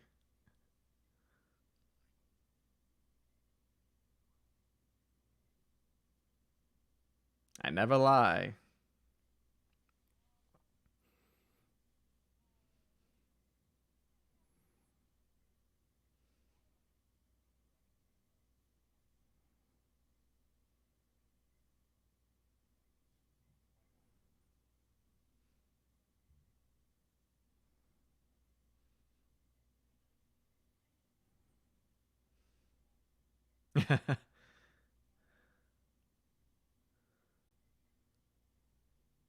Yeah, sure.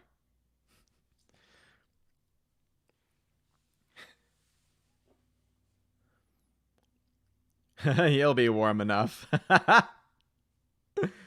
There's so many subtle little references in here that are hilarious.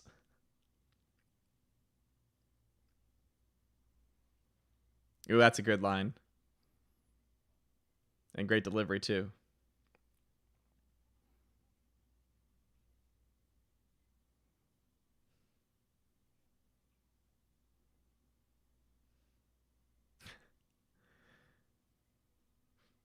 Peter Pan flew with children, though, in a fairy tale.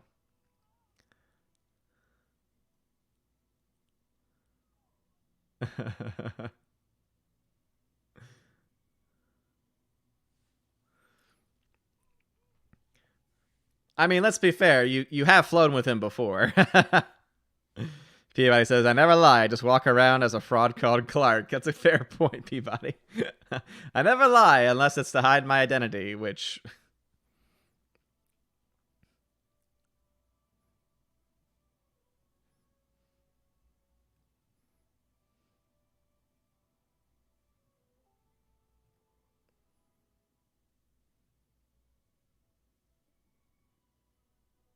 So you see, I got like some of these shots like look pretty good still for the time, and then others, like I like the close-ups of them flying.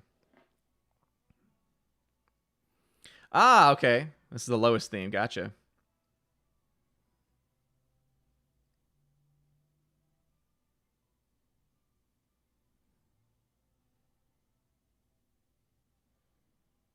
Ah, I see them. Yeah, you're right. It's always crazy to see older films that still feature them.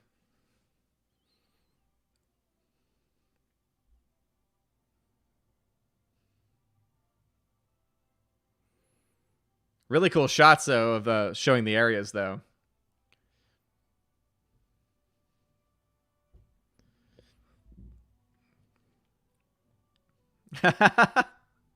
Blake St. Clair. That's one of the things I'm talking about, right? Yeah, she has remarkably strong arms to support herself. Yep, because he's not supporting her. At least not at that moment. She's hanging on.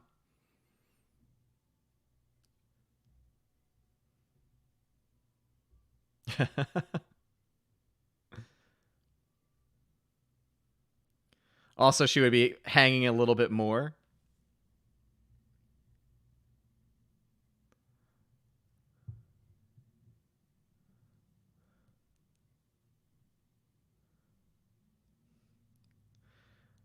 Is that what they're going to go with, Larry?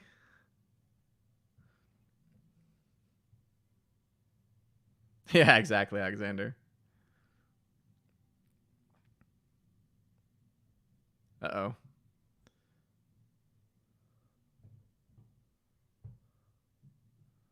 Is that how it is in the comics?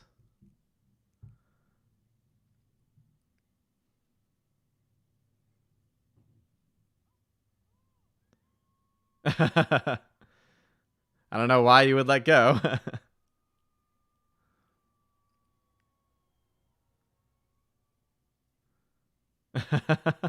Ah, just for the movie. Gotcha.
No, but apparently we can.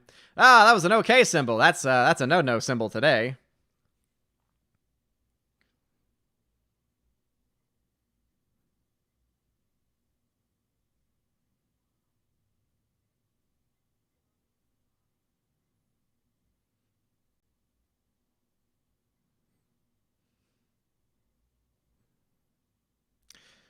This voiceover is a little too cheesy for me.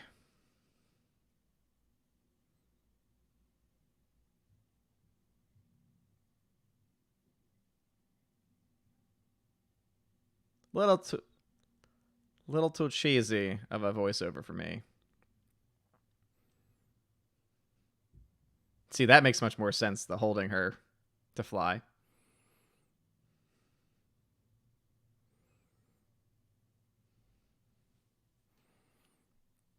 Yeah, I figured movie only, Frank.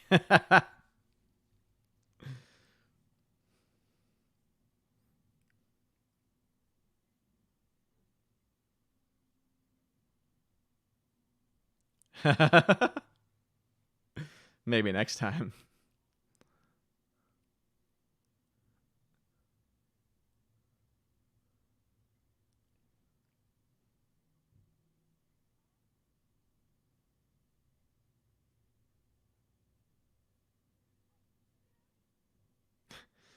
Oh, good night there.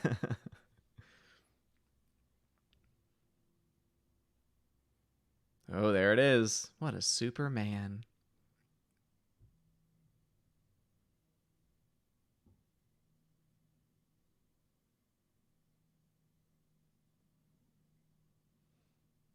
Oh, that's so clever. Very, very clever to hide that identity of yours.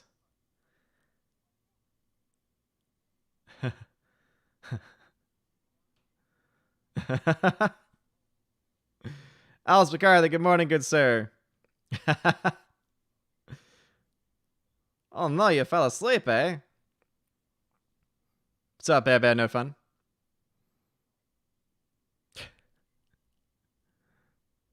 Let's push off, shall we?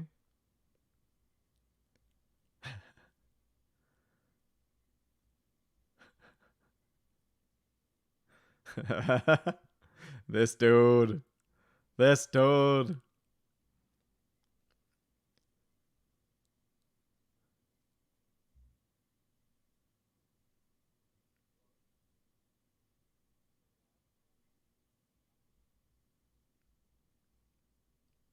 Oh, he was about to.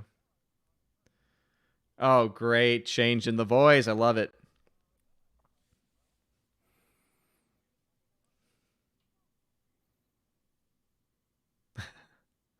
That's Clark nice. Go for a hamburger, maybe, something like that. I spent the night with Superman. uh,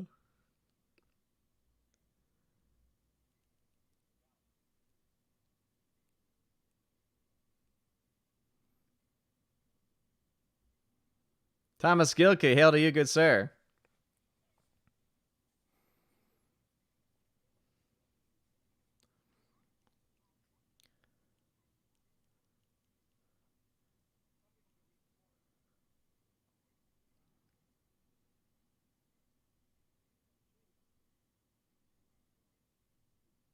Hmm.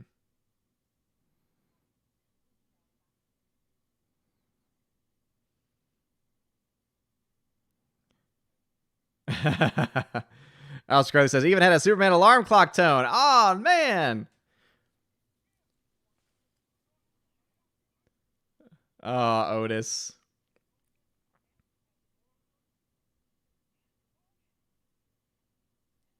And as a Neanderthal nincompoop.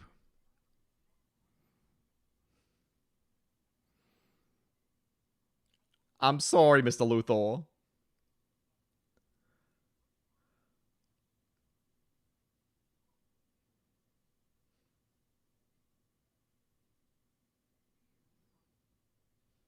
Hmm.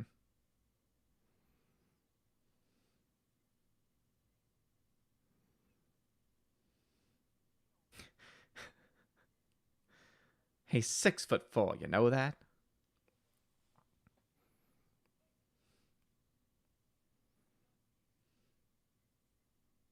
Deductive reasoning, see? Cancel Venom, what's going on, man?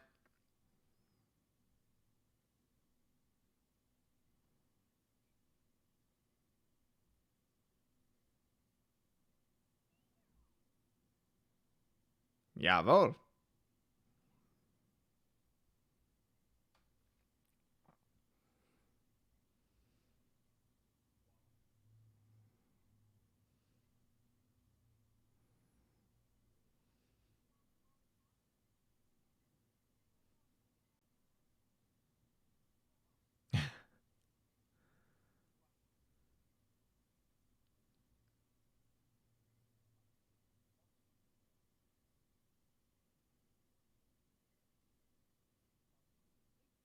How do you know this? I mean, he's very smart, but that's kind of a stretch to figure that stuff out.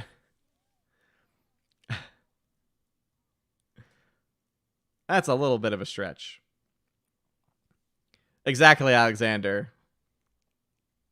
Not a very good disguise.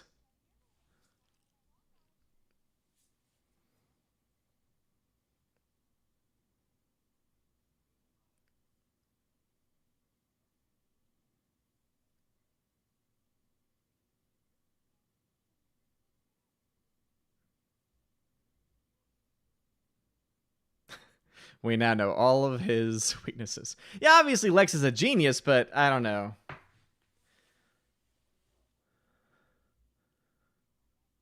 I think that there needed to be some more steps along the way to figure out, oh, it's going to be lethal to him.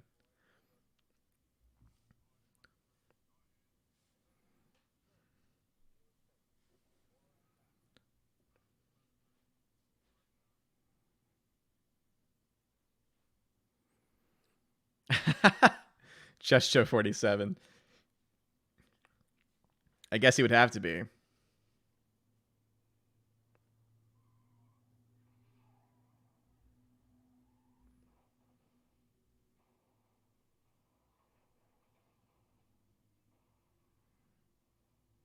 Again, that's just my own little thing. It's just like, I feel like some more steps would have been needed. Alex says, and now I'm in place, and Smallville Lex is the best Lex. I do like Smallville Lex. This Lex is good, too. Mr. Peabody, I have the same problem. I can't see through lead either.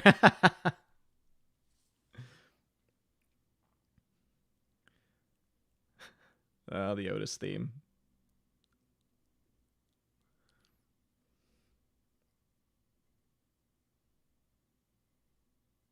Always with his food.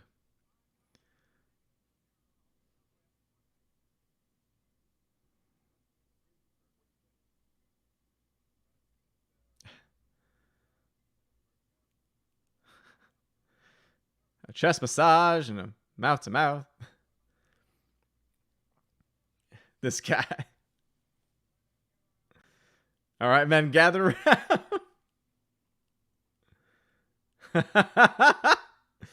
Oh, that's so toxic.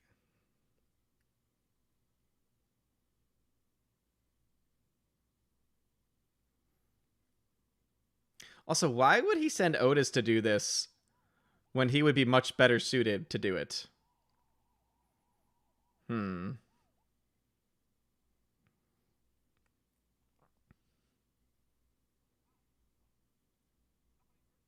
Obviously, he needed to do this part, but I don't know. I just feel like Otis would be better suited to do that part than the other one.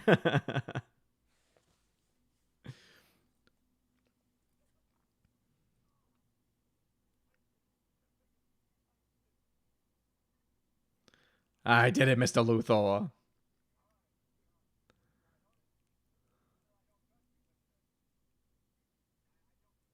It's not that I don't trust you. It's just that I don't trust you. I didn't think so, Alexander. I didn't see David Schwimmer. Or anyone that looked like him.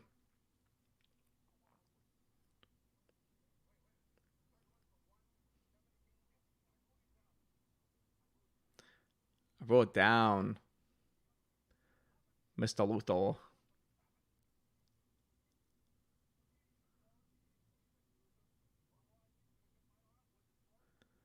My arm wasn't long enough.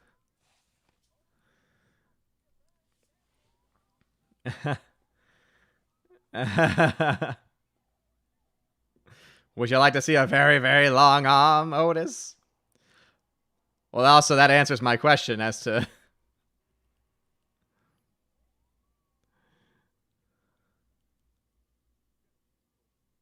Yes, Mr. Luthor.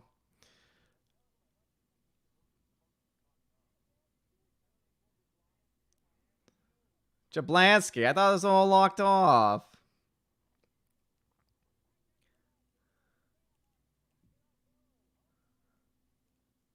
The shoes.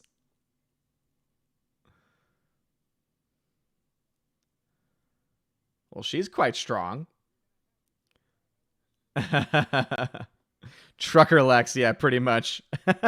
Zachariah, the radiation for kryptonite is harmful to human from long-term exposure. That is how Lex lost his hair. But they don't do that in the movie, at least not at this point.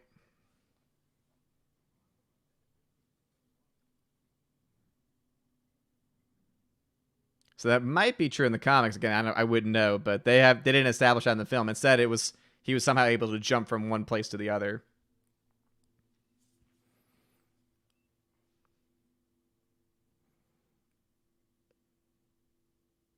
This man's a diabetic, see? Ooh, beautiful shots of the dam.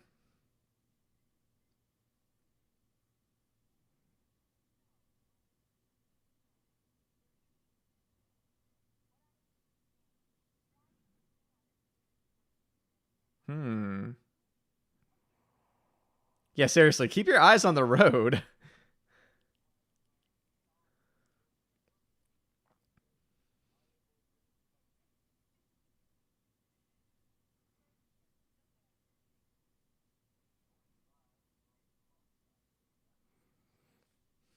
Yeah, I figured it was all in the comics, but I can only go by what's been represented here.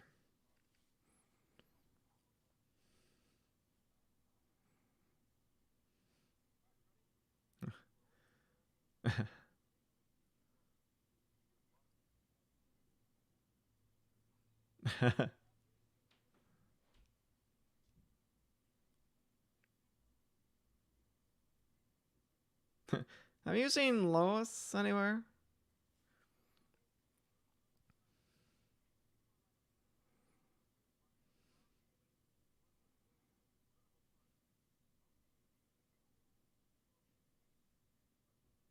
Hmm.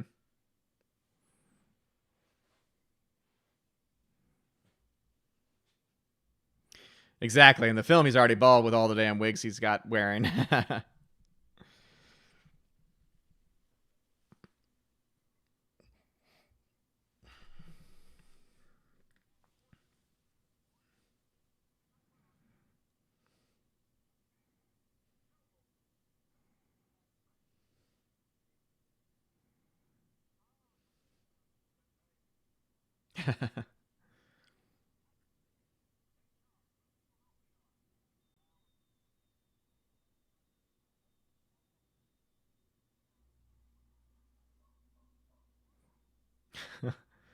All the shots of dogs. Hmm.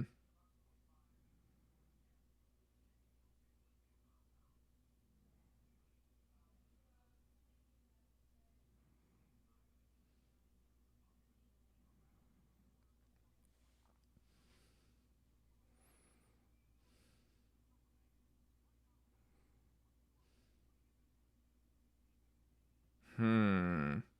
Hybrid X13, what's going on, man? Exactly. The puppies are going to learn the plan.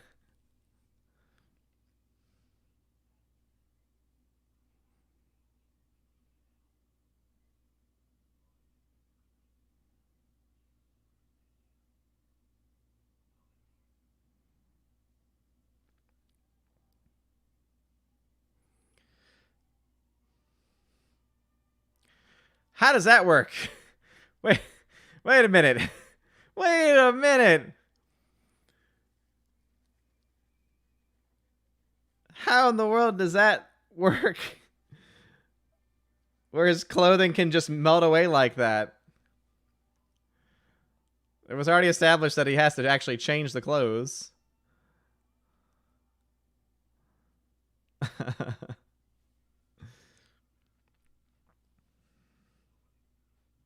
Yeah, Larry, but they didn't present it that way. That's my problem. Again, I bet that they can logically explain everything, but when he's in the thing, it takes him longer than what it just did then.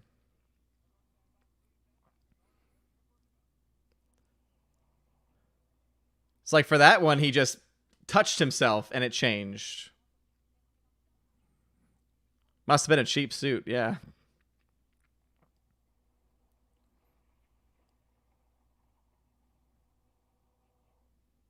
Nice. That was pretty cool. That was a pretty cool effect.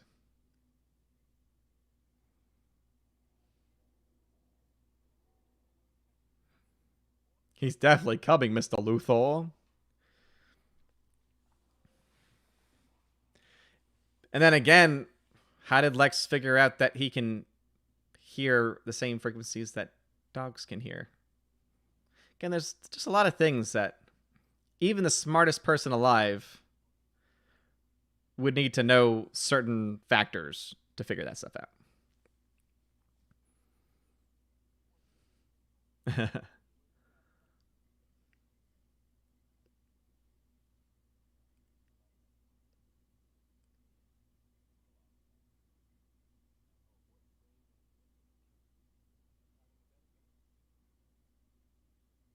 Hmm.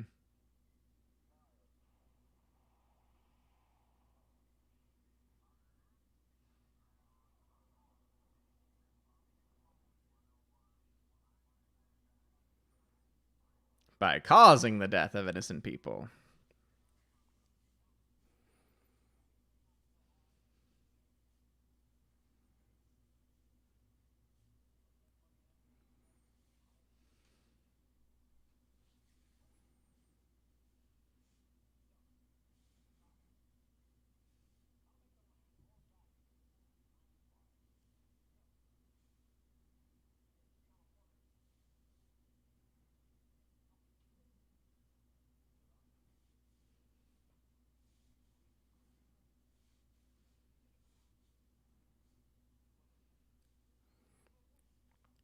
That's a fair point, Alexander.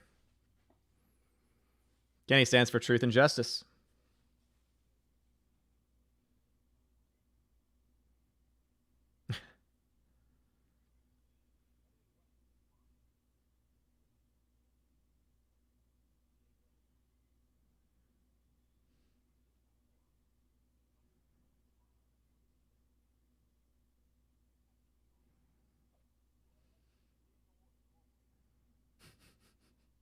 Lex Luthor Incorporated. And the American Way. You're right, Alex. Can't forget that part.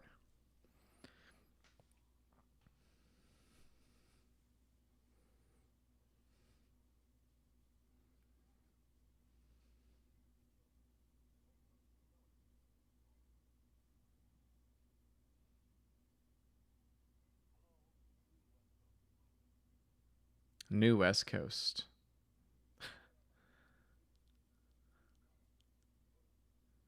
Otisburg.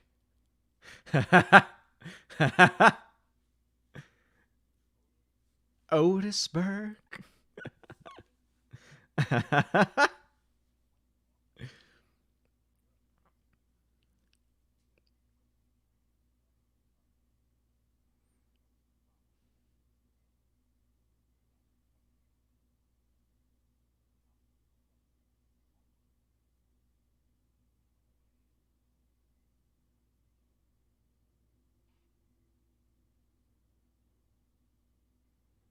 Hmm. Also revealing the plans. Rusev Day is better than Otisburg. I hear Otisburg is great this time of year. uh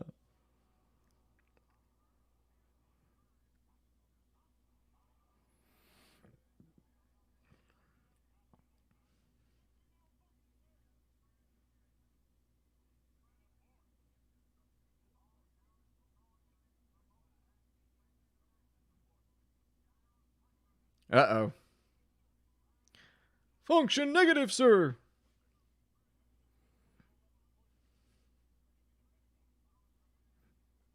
Uh-oh.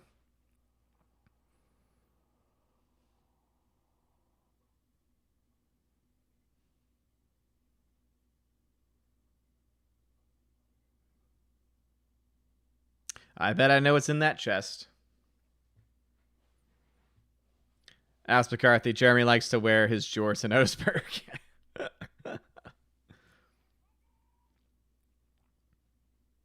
Oh, the ever-changing hair of her, too.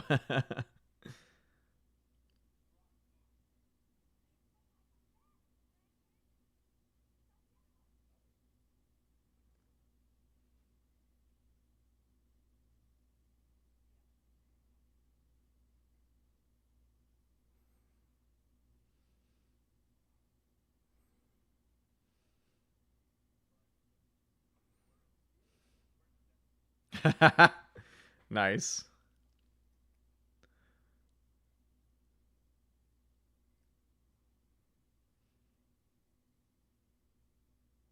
That's a cool effect.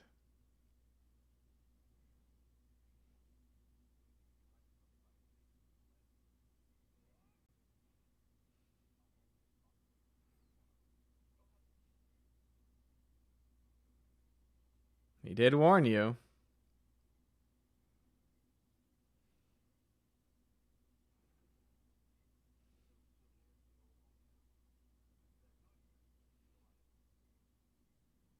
Hmm. See, now that whole back and forth makes a lot of sense as far as the smarts go.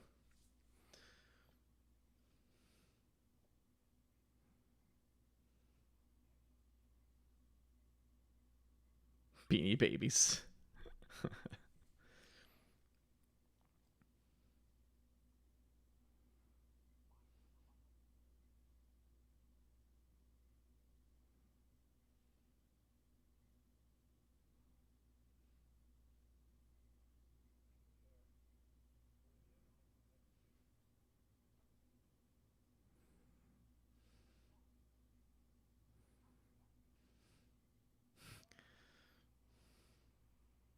I know exactly where he's going.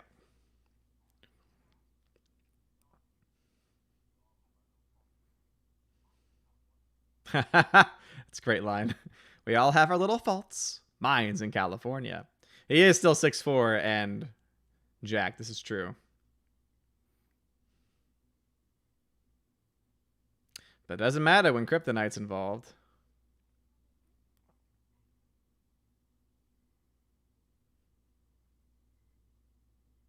Wow. My mother lives in Hackensack.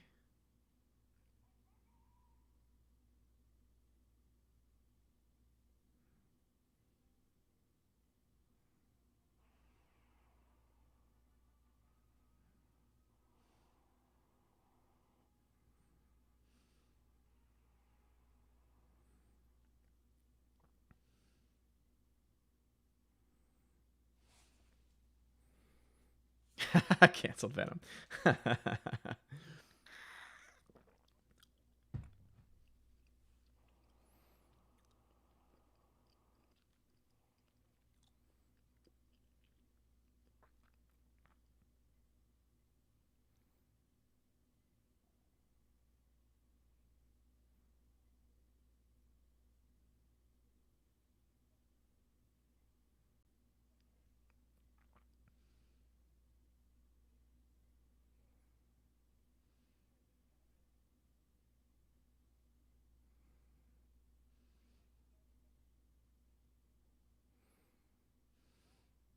No.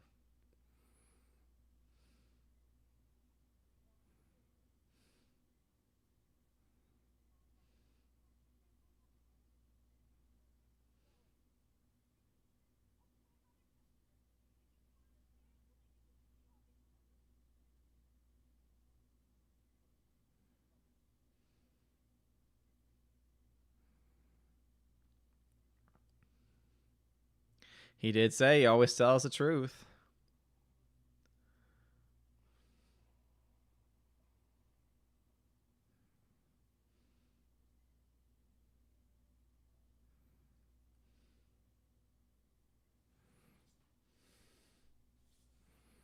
Exactly.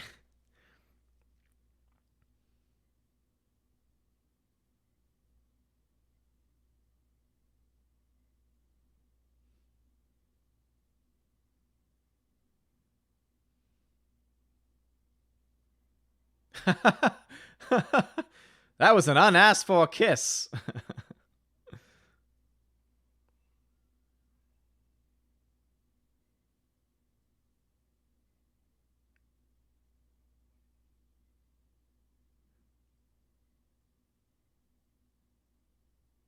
I didn't think you'd let me later.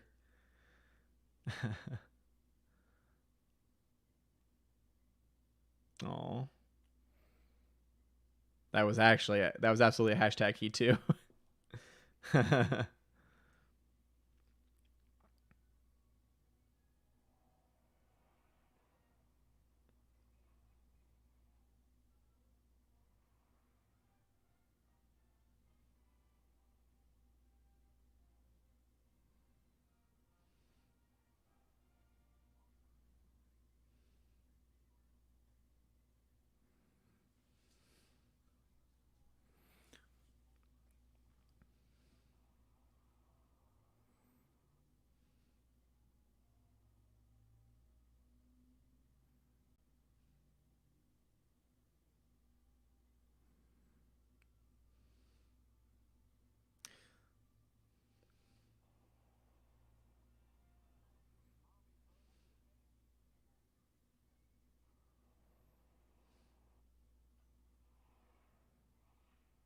That green screen, though.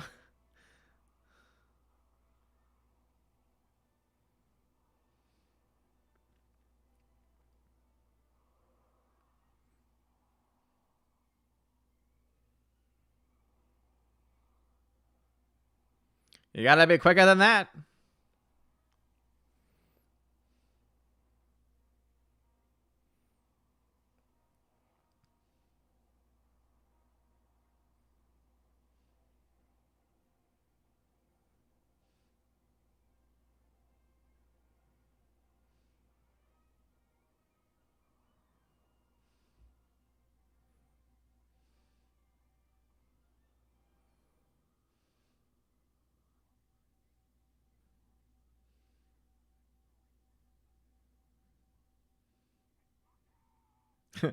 Miss Testmacher.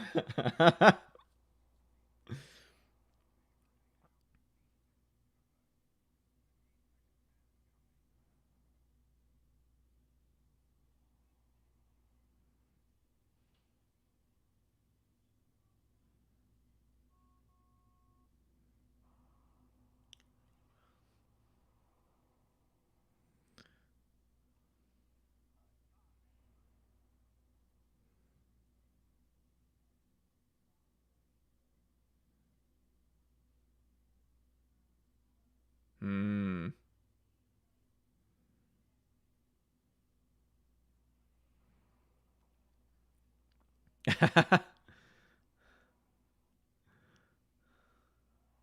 Well, that's one way to do it.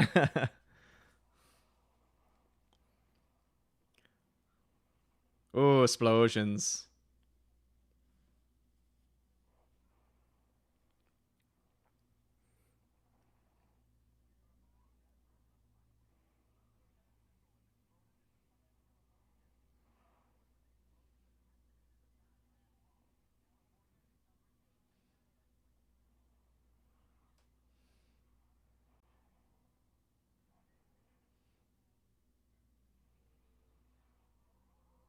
Uh-oh.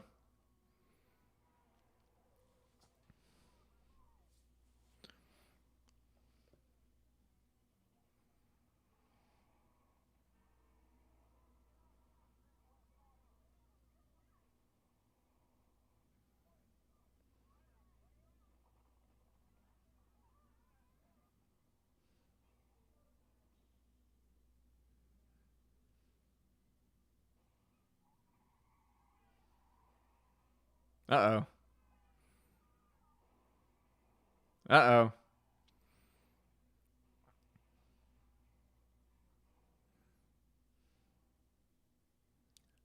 That's quite a lot of messes right there. Also, I love the use of the practical impact.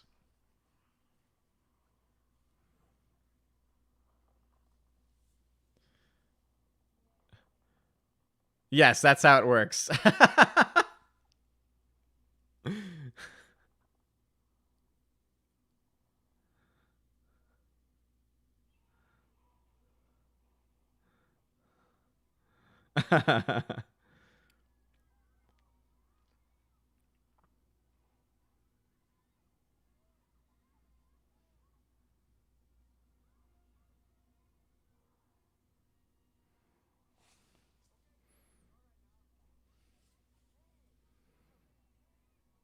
That kid was a little old.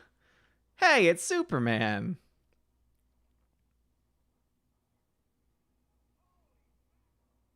Holy mackerel.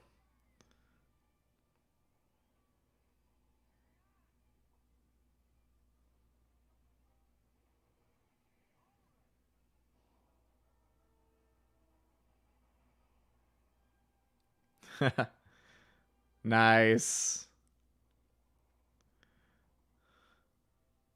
Something tells me that would still have an impact on on the train because he's not really a good replacement for a track.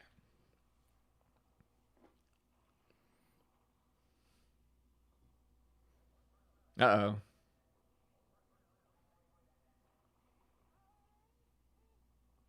Not Jimmy.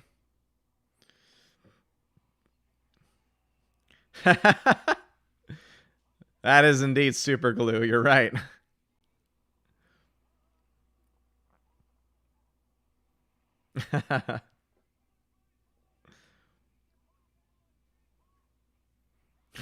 Blake St. Clair.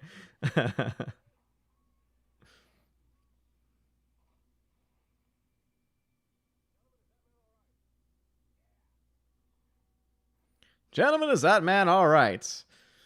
Jimmy Olsen's not all right.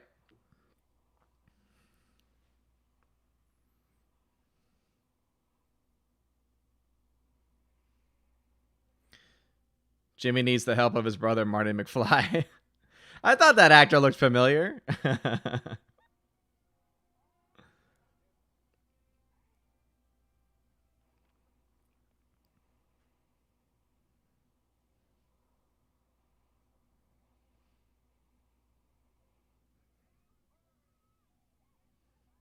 Uh-oh.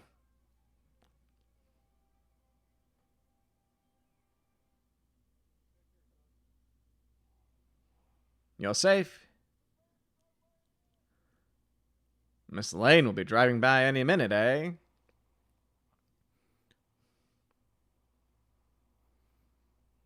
But I was saying that's a really cool effect that they have going on with the different places that are shutting down. Obviously, the bridge. But I thought she refilled. I thought she just refilled before the things exploded. Or maybe they didn't get to her car before.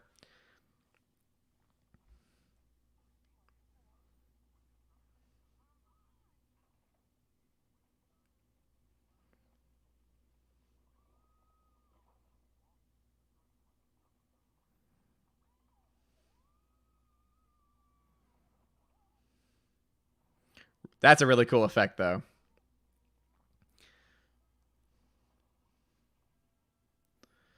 Kudos to the effects team for this one.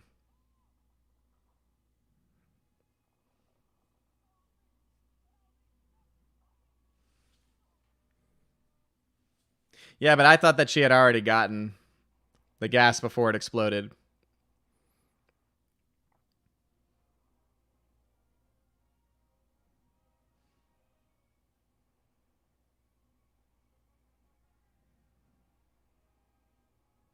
But just to recreate the dam breaking and the bridge falling apart.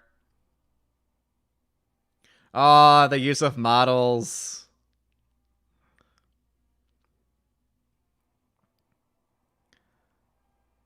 A conveniently large rock.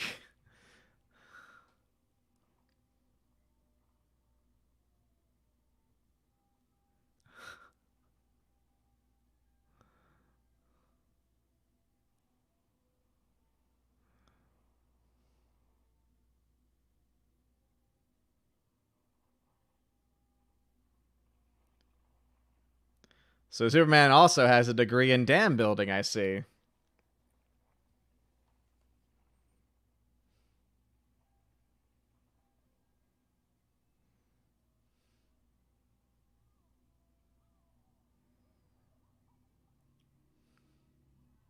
Now I remember that scene specifically because of the car.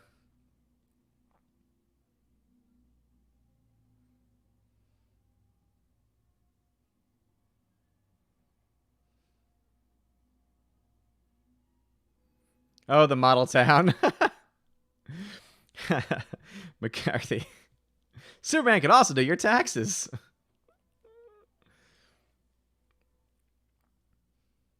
Uh-oh.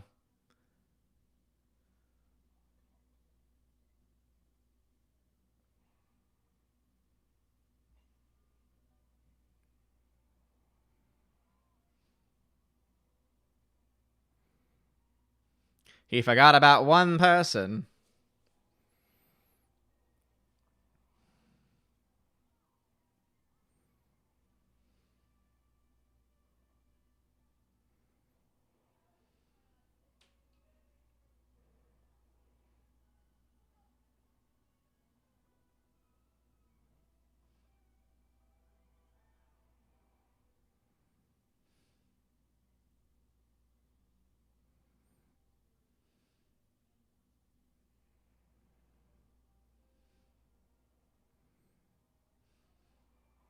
Very intense right there.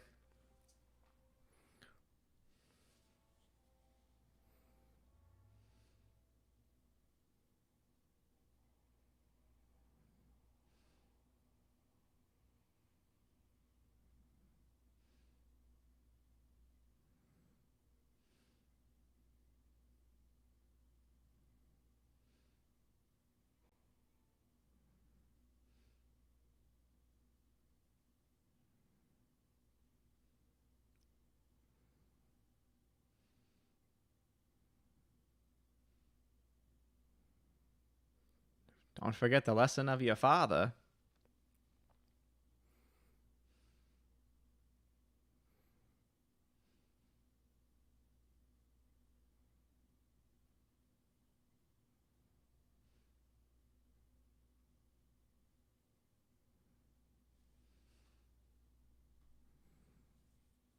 Oh, yeah.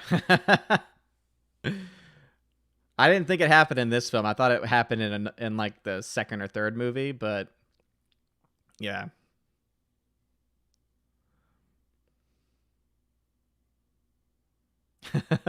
Yeah, seriously.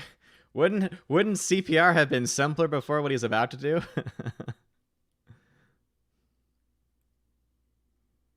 Because especially with his ability to see an X-ray, I mean, he could totally figure out everything that was wrong.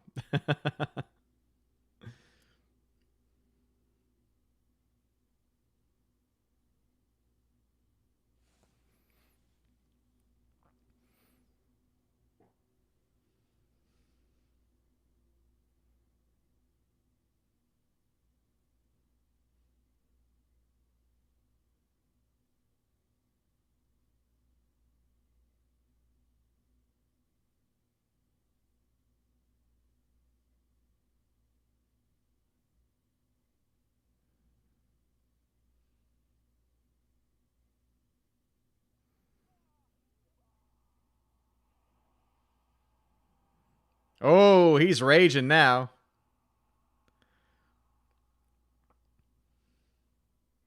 You see how yeah, that effect didn't really hold up as well.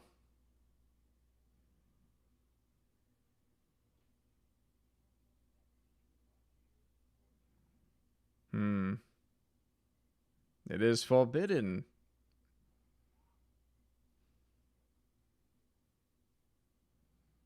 It is forbidden. It did. Alice McCarthy, it did look like it. It is forbidden.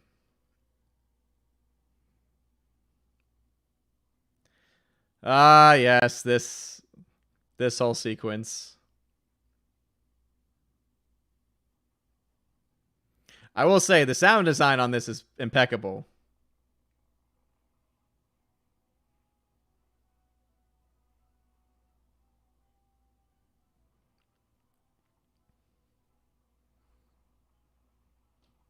It's really cool to hear in headphones.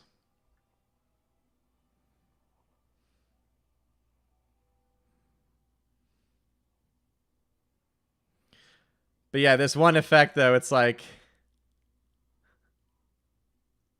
so many questions as to the impacts that it would have on everything going on. You're right, he couldn't. He couldn't afford the DeLorean.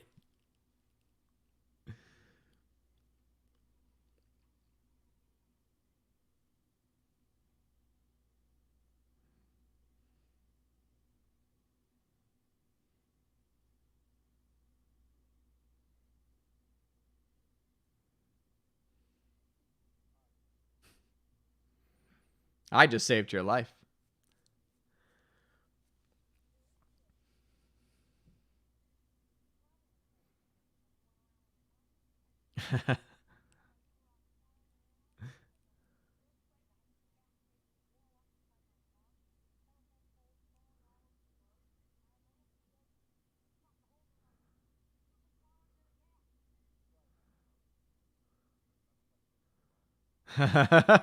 But I've been kind of busy for a while. Also, he went back in time. All that destruction went back, but then it all happened again. So then he had to save everyone again.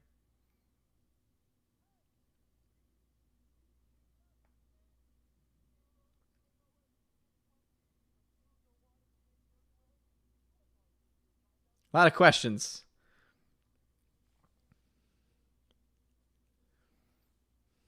A lot of questions. Because this is also the part where the car is supposed to get on a fault line and be taken in.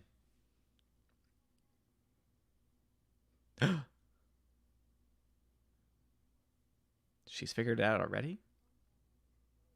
I think he really cares about you. Alex McCarthy, but at least it makes more sense than the endgame time travel. Yeah.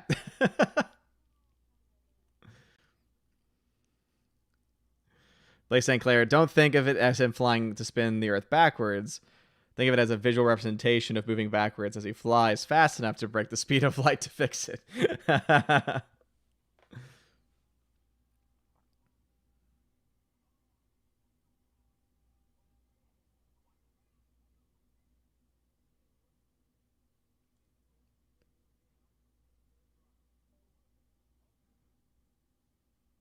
Ooh.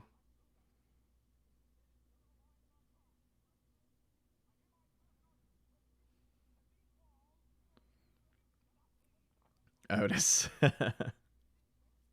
You nitwit nincompoop.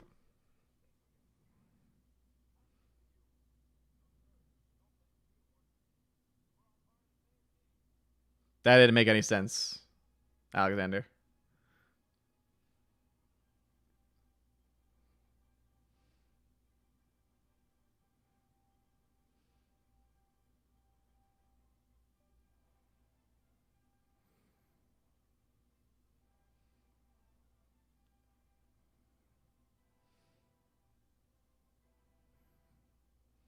Yeah, also, I like how it just goes right to the, all right, criminal's been captured, everything is great.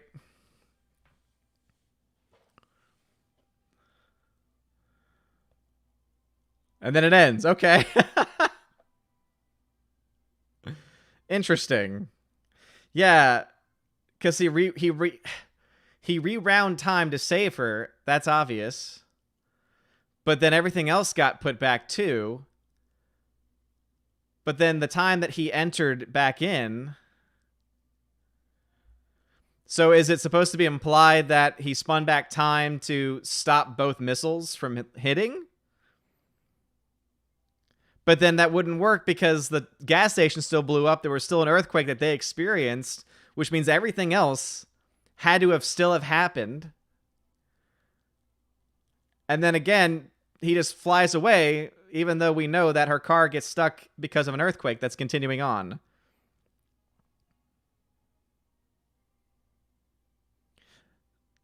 That's very frustrating. That's very infuriating for me. Yeah, continuity supervisor Elaine Shrierek, you did a terrible job. Because that didn't make any sense whatsoever. Alice McCarthy says, that theme gives me chills every time. The theme is fantastic. The music is absolutely wonderful.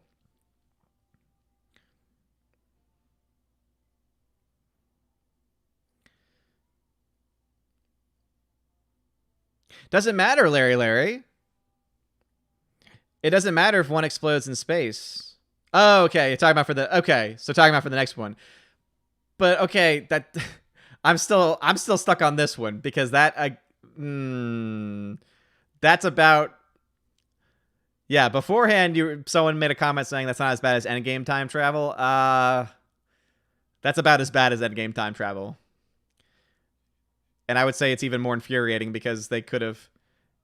Yeah, this continuity, US, all of y'all should be fired.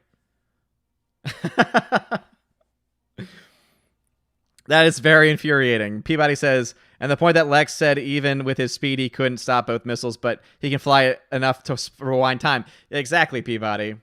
But only when he's angry. See, that, I guess, that I could give up, right? Because...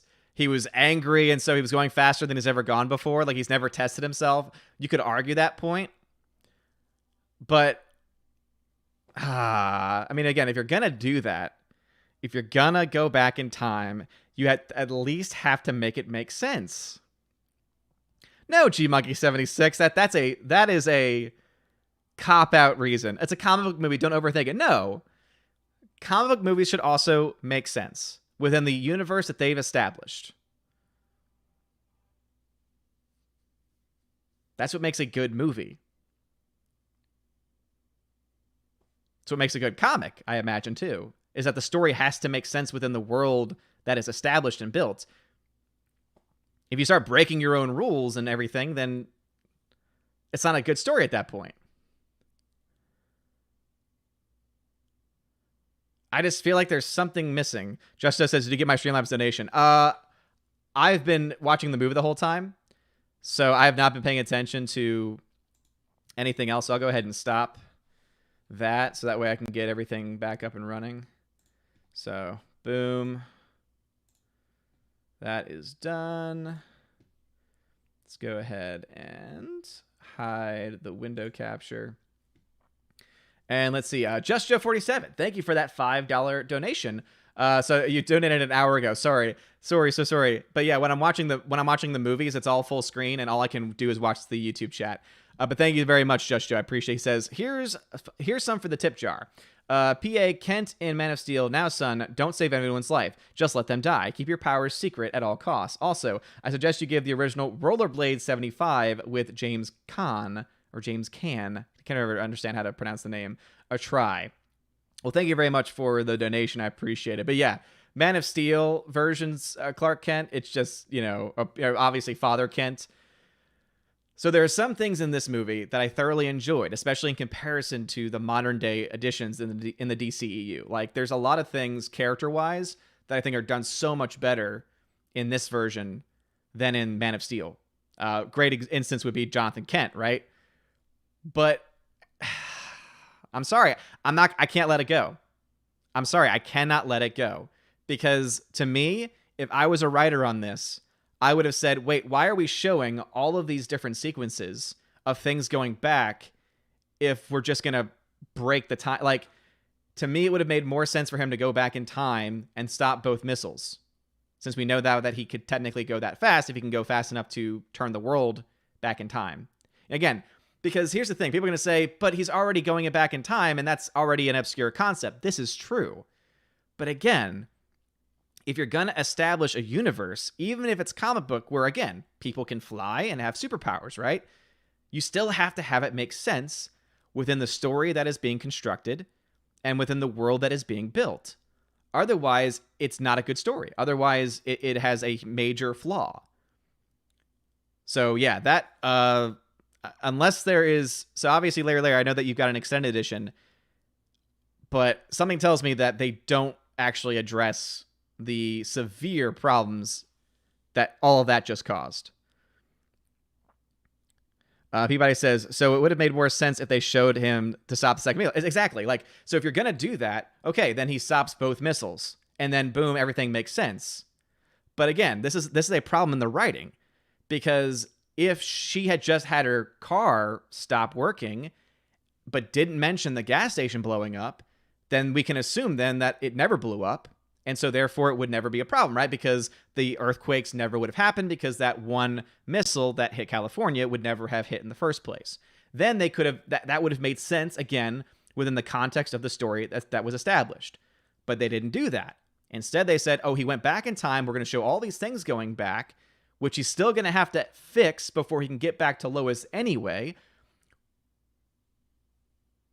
Which, again, time-wise, still doesn't quite, again, there's a lot of problems with that. And I don't like it. That ending soured the movie for me. That ending really soured the movie for me. Like, the writing was so good up to that point, and the character development was so good, and I just feel like they destroy the entire narrative by putting that in there at the very end. Man, that's frustrating. Gloin the Hobbit says, did you like Superman 78 or Man of Steel? So, here's the thing. There's a lot of things, as I said, that I think this film does much better than Man of Steel. Almost Like, most of this film is done better than Man of Steel, except the ending. Even though the ending of Man of Steel also frustrated me when Superman kills Zod. Like, that just to me is like, what? And obviously the destruction of the city, again, doesn't logically work. And, they try and retcon it later in the later films, right? So Man of Steel definitely frustrated me. This is frustrating me much more. You all know I am a stickler for this kind of stuff. And if I went after Endgame hard for their time travel nonsense, I can't give this one a pass, even though it came out in the 70s. Because as I said, the writing was very good up to that very ending. That is very frustrating. Alice McCarthy says, Superman 2 was far better than this one. You know what, to be honest, though? Obviously, they set up in the beginning that this was going to be a series, that Zod was going to come back at some point. Larry mentioned about the missile blowing up in space, and so therefore, we're obviously going to have Zod come in the next one. But gosh, man, that is infuriating. That is so frustrating. All right, let me go ahead and let me get out of the...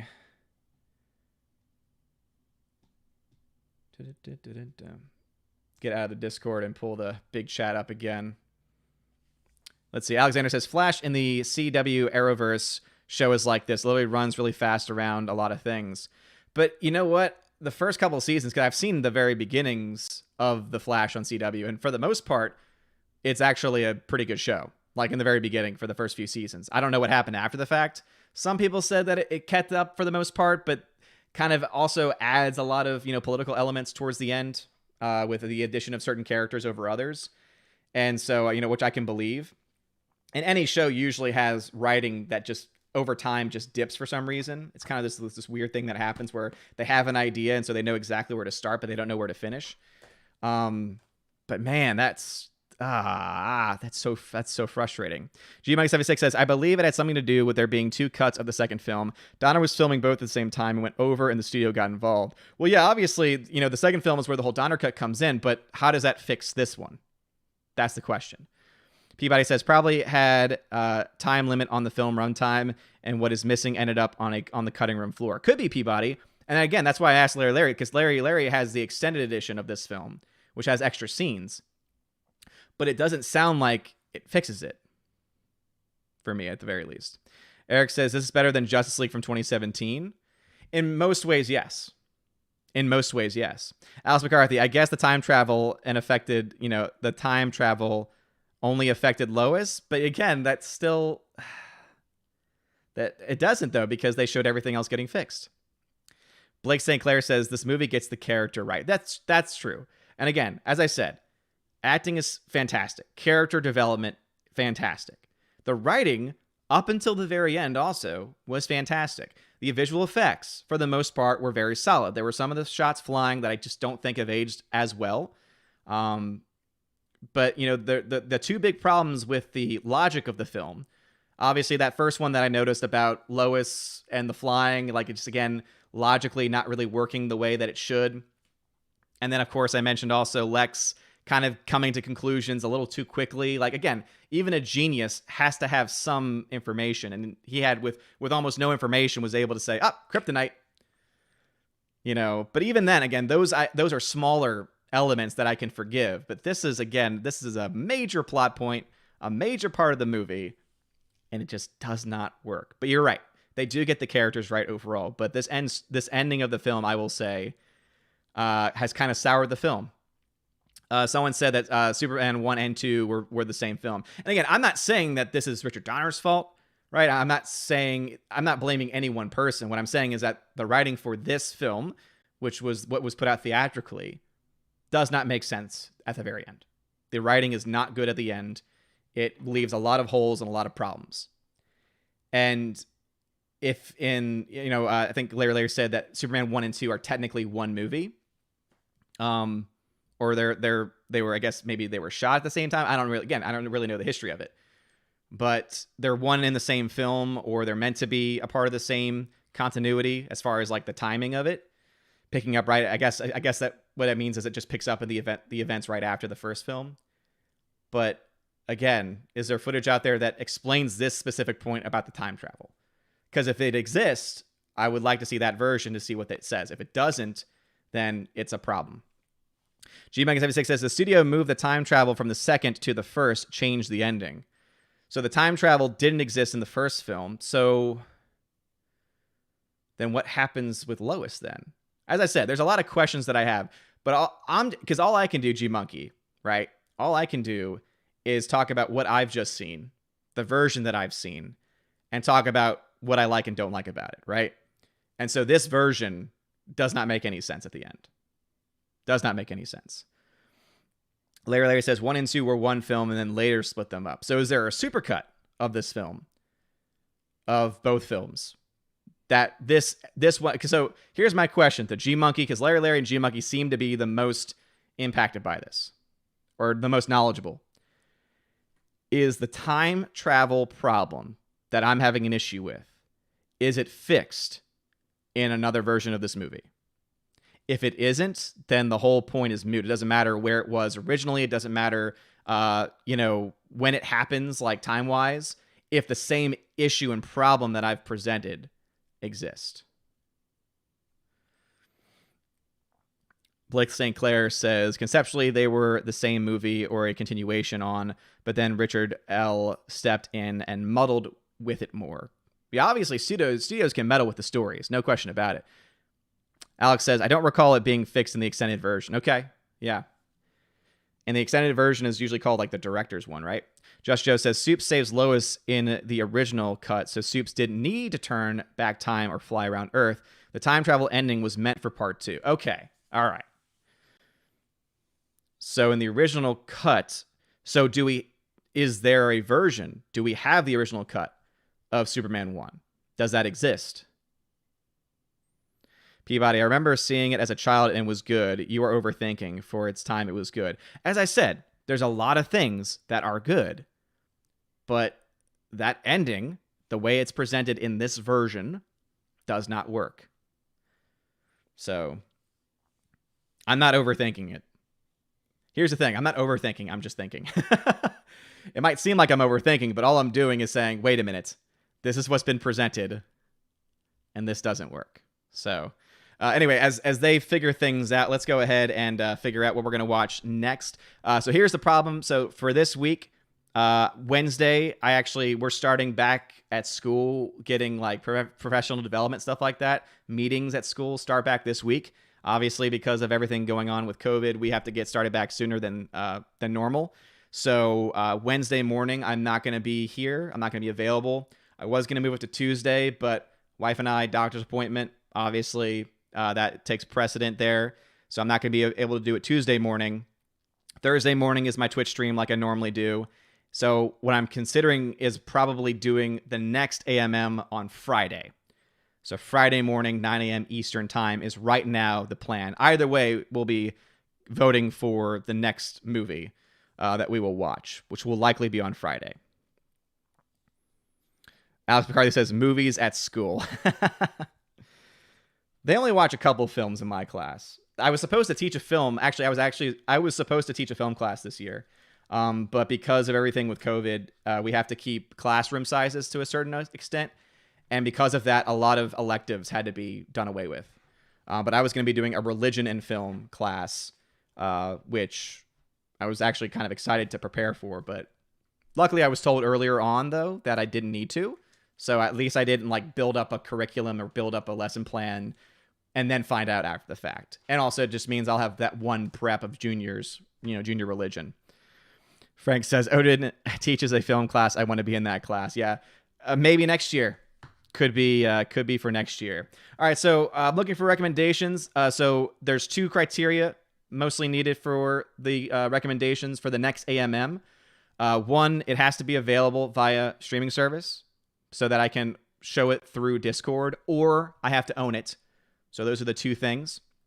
And the second is that 2 things of the first point. The second point is I'm looking for something that I have never seen before. So again, I'm looking for something that I have never seen before. So Larry, I've seen Life of Brian. It is fantastic, and I love it. Alex and Frank say Superman 2. I don't know. I might have to shut that down because this one's frustrating me so much. And also, I only have access to the Superman 2 that is available on HBO Max.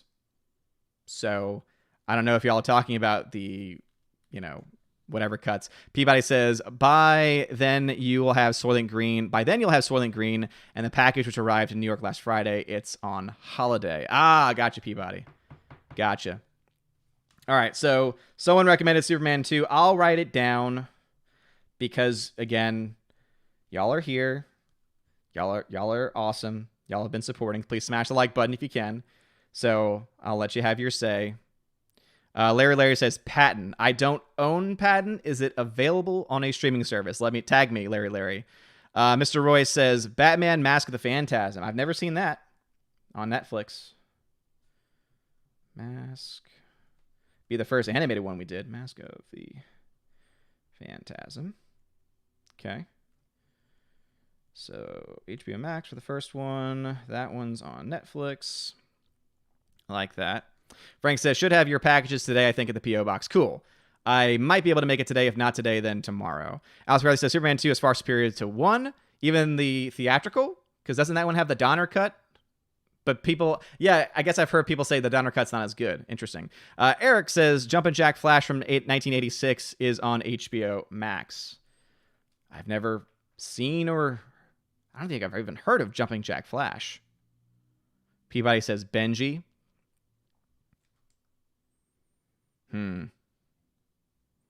Just Joe, I got the Blu-ray for the original Rollerball, but I don't know if it's on any streaming service. Yeah, that's like the only thing is that it's a way for me to watch it, but also it's a way for me to let other people watch it too, as well.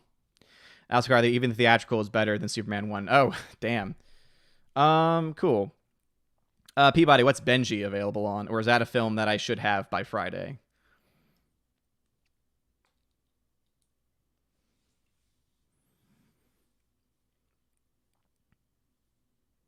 And Larry, again, you said Patton before anyone else, so if Patton is available in a streaming service, let me know, man.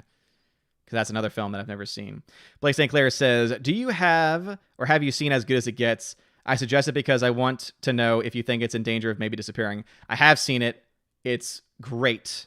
I do like As Good as It Gets. It might be. I don't think that one's nearly as much in danger of disappearing. The recommendations that I've been getting in the forum, by the way, for the project that I'm working on, most of them are stuff that I don't think is going to be in danger because there's either like recent Blu-ray releases of it or 4K editions of it.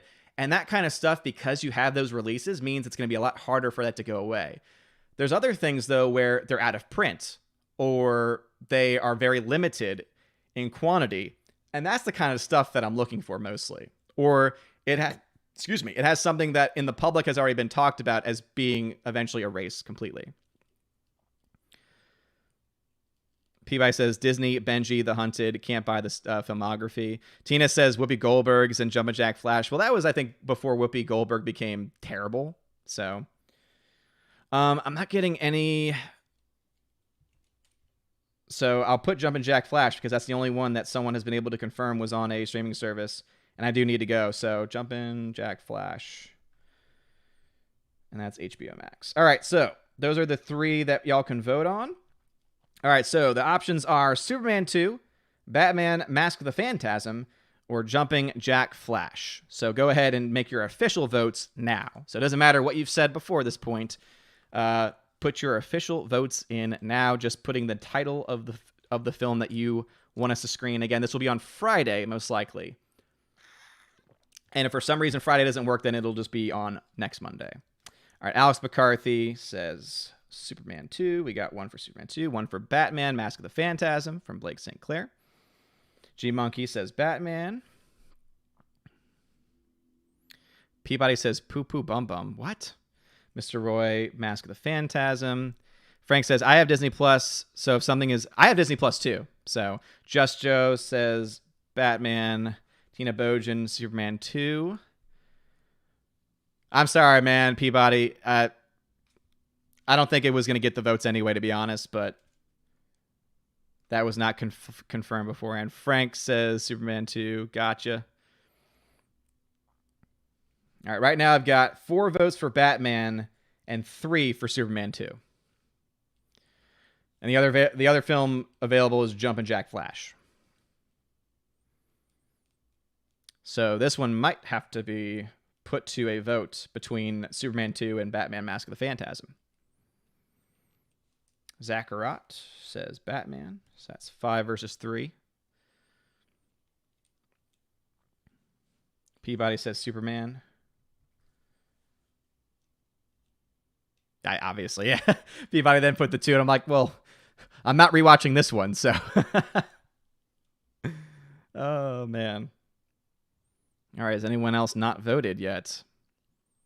If not, then I will decree that we will be putting this to a vote on Twitter, Discord, etc. between Superman 2 and Batman Mask of the Phantasm. All right. Well, we can eliminate Jumpin' Jack Flash because no one's voted for it. I'm assuming Eric would, but again, that's just one. Cool. So that's what we'll go ahead and do is I will put a vote up on Twitter. It'll only last for maybe an hour or so. That way I can create the event. So it'll be between Superman 2, which is on HBO Max, and Batman Mask of the Phantasm, which is on Netflix. And the version of Superman 2 is the one that's on HBO Max, which I believe is the original theatrical, which apparently is the better version, according to people on here like Alex McCarthy. So be on the lookout for that. If you're part of the Discord, follow me on Twitter. So that way you can vote. It'll be in a straw poll. So you do not need to have a Twitter account. I'll be, again, posting a link to the straw poll on... in fact, I'll go ahead and post it in here, too, to get it started. That way people who don't have any social medias that I've mentioned can have access to it as well. So pick one for the next AMM. And the options are Superman 2 and Batman Mask of the Phantasm. And let me just make sure I spelled that right. Yep, I did. Share, copy. All right, so there is the link. So if y'all want to put y'all's votes in for the straw poll, there you go. It's limited by IP, so it does limit people from being able to vote more than once already. I didn't see any of that happening last time. Last time, the votes were very, very close between the two films that were nominated. So anyway, I'm going to put that vote on Twitter, and I'll share it on the Discord as well. And then in about an hour or so, I'll put the event up on for Friday. So again, the next AMM is on Friday at 9 a.m. Eastern time. If that changes for any reason, I'll let you know. It'll then be pushed, if it needs to like Monday at a normal time. All right?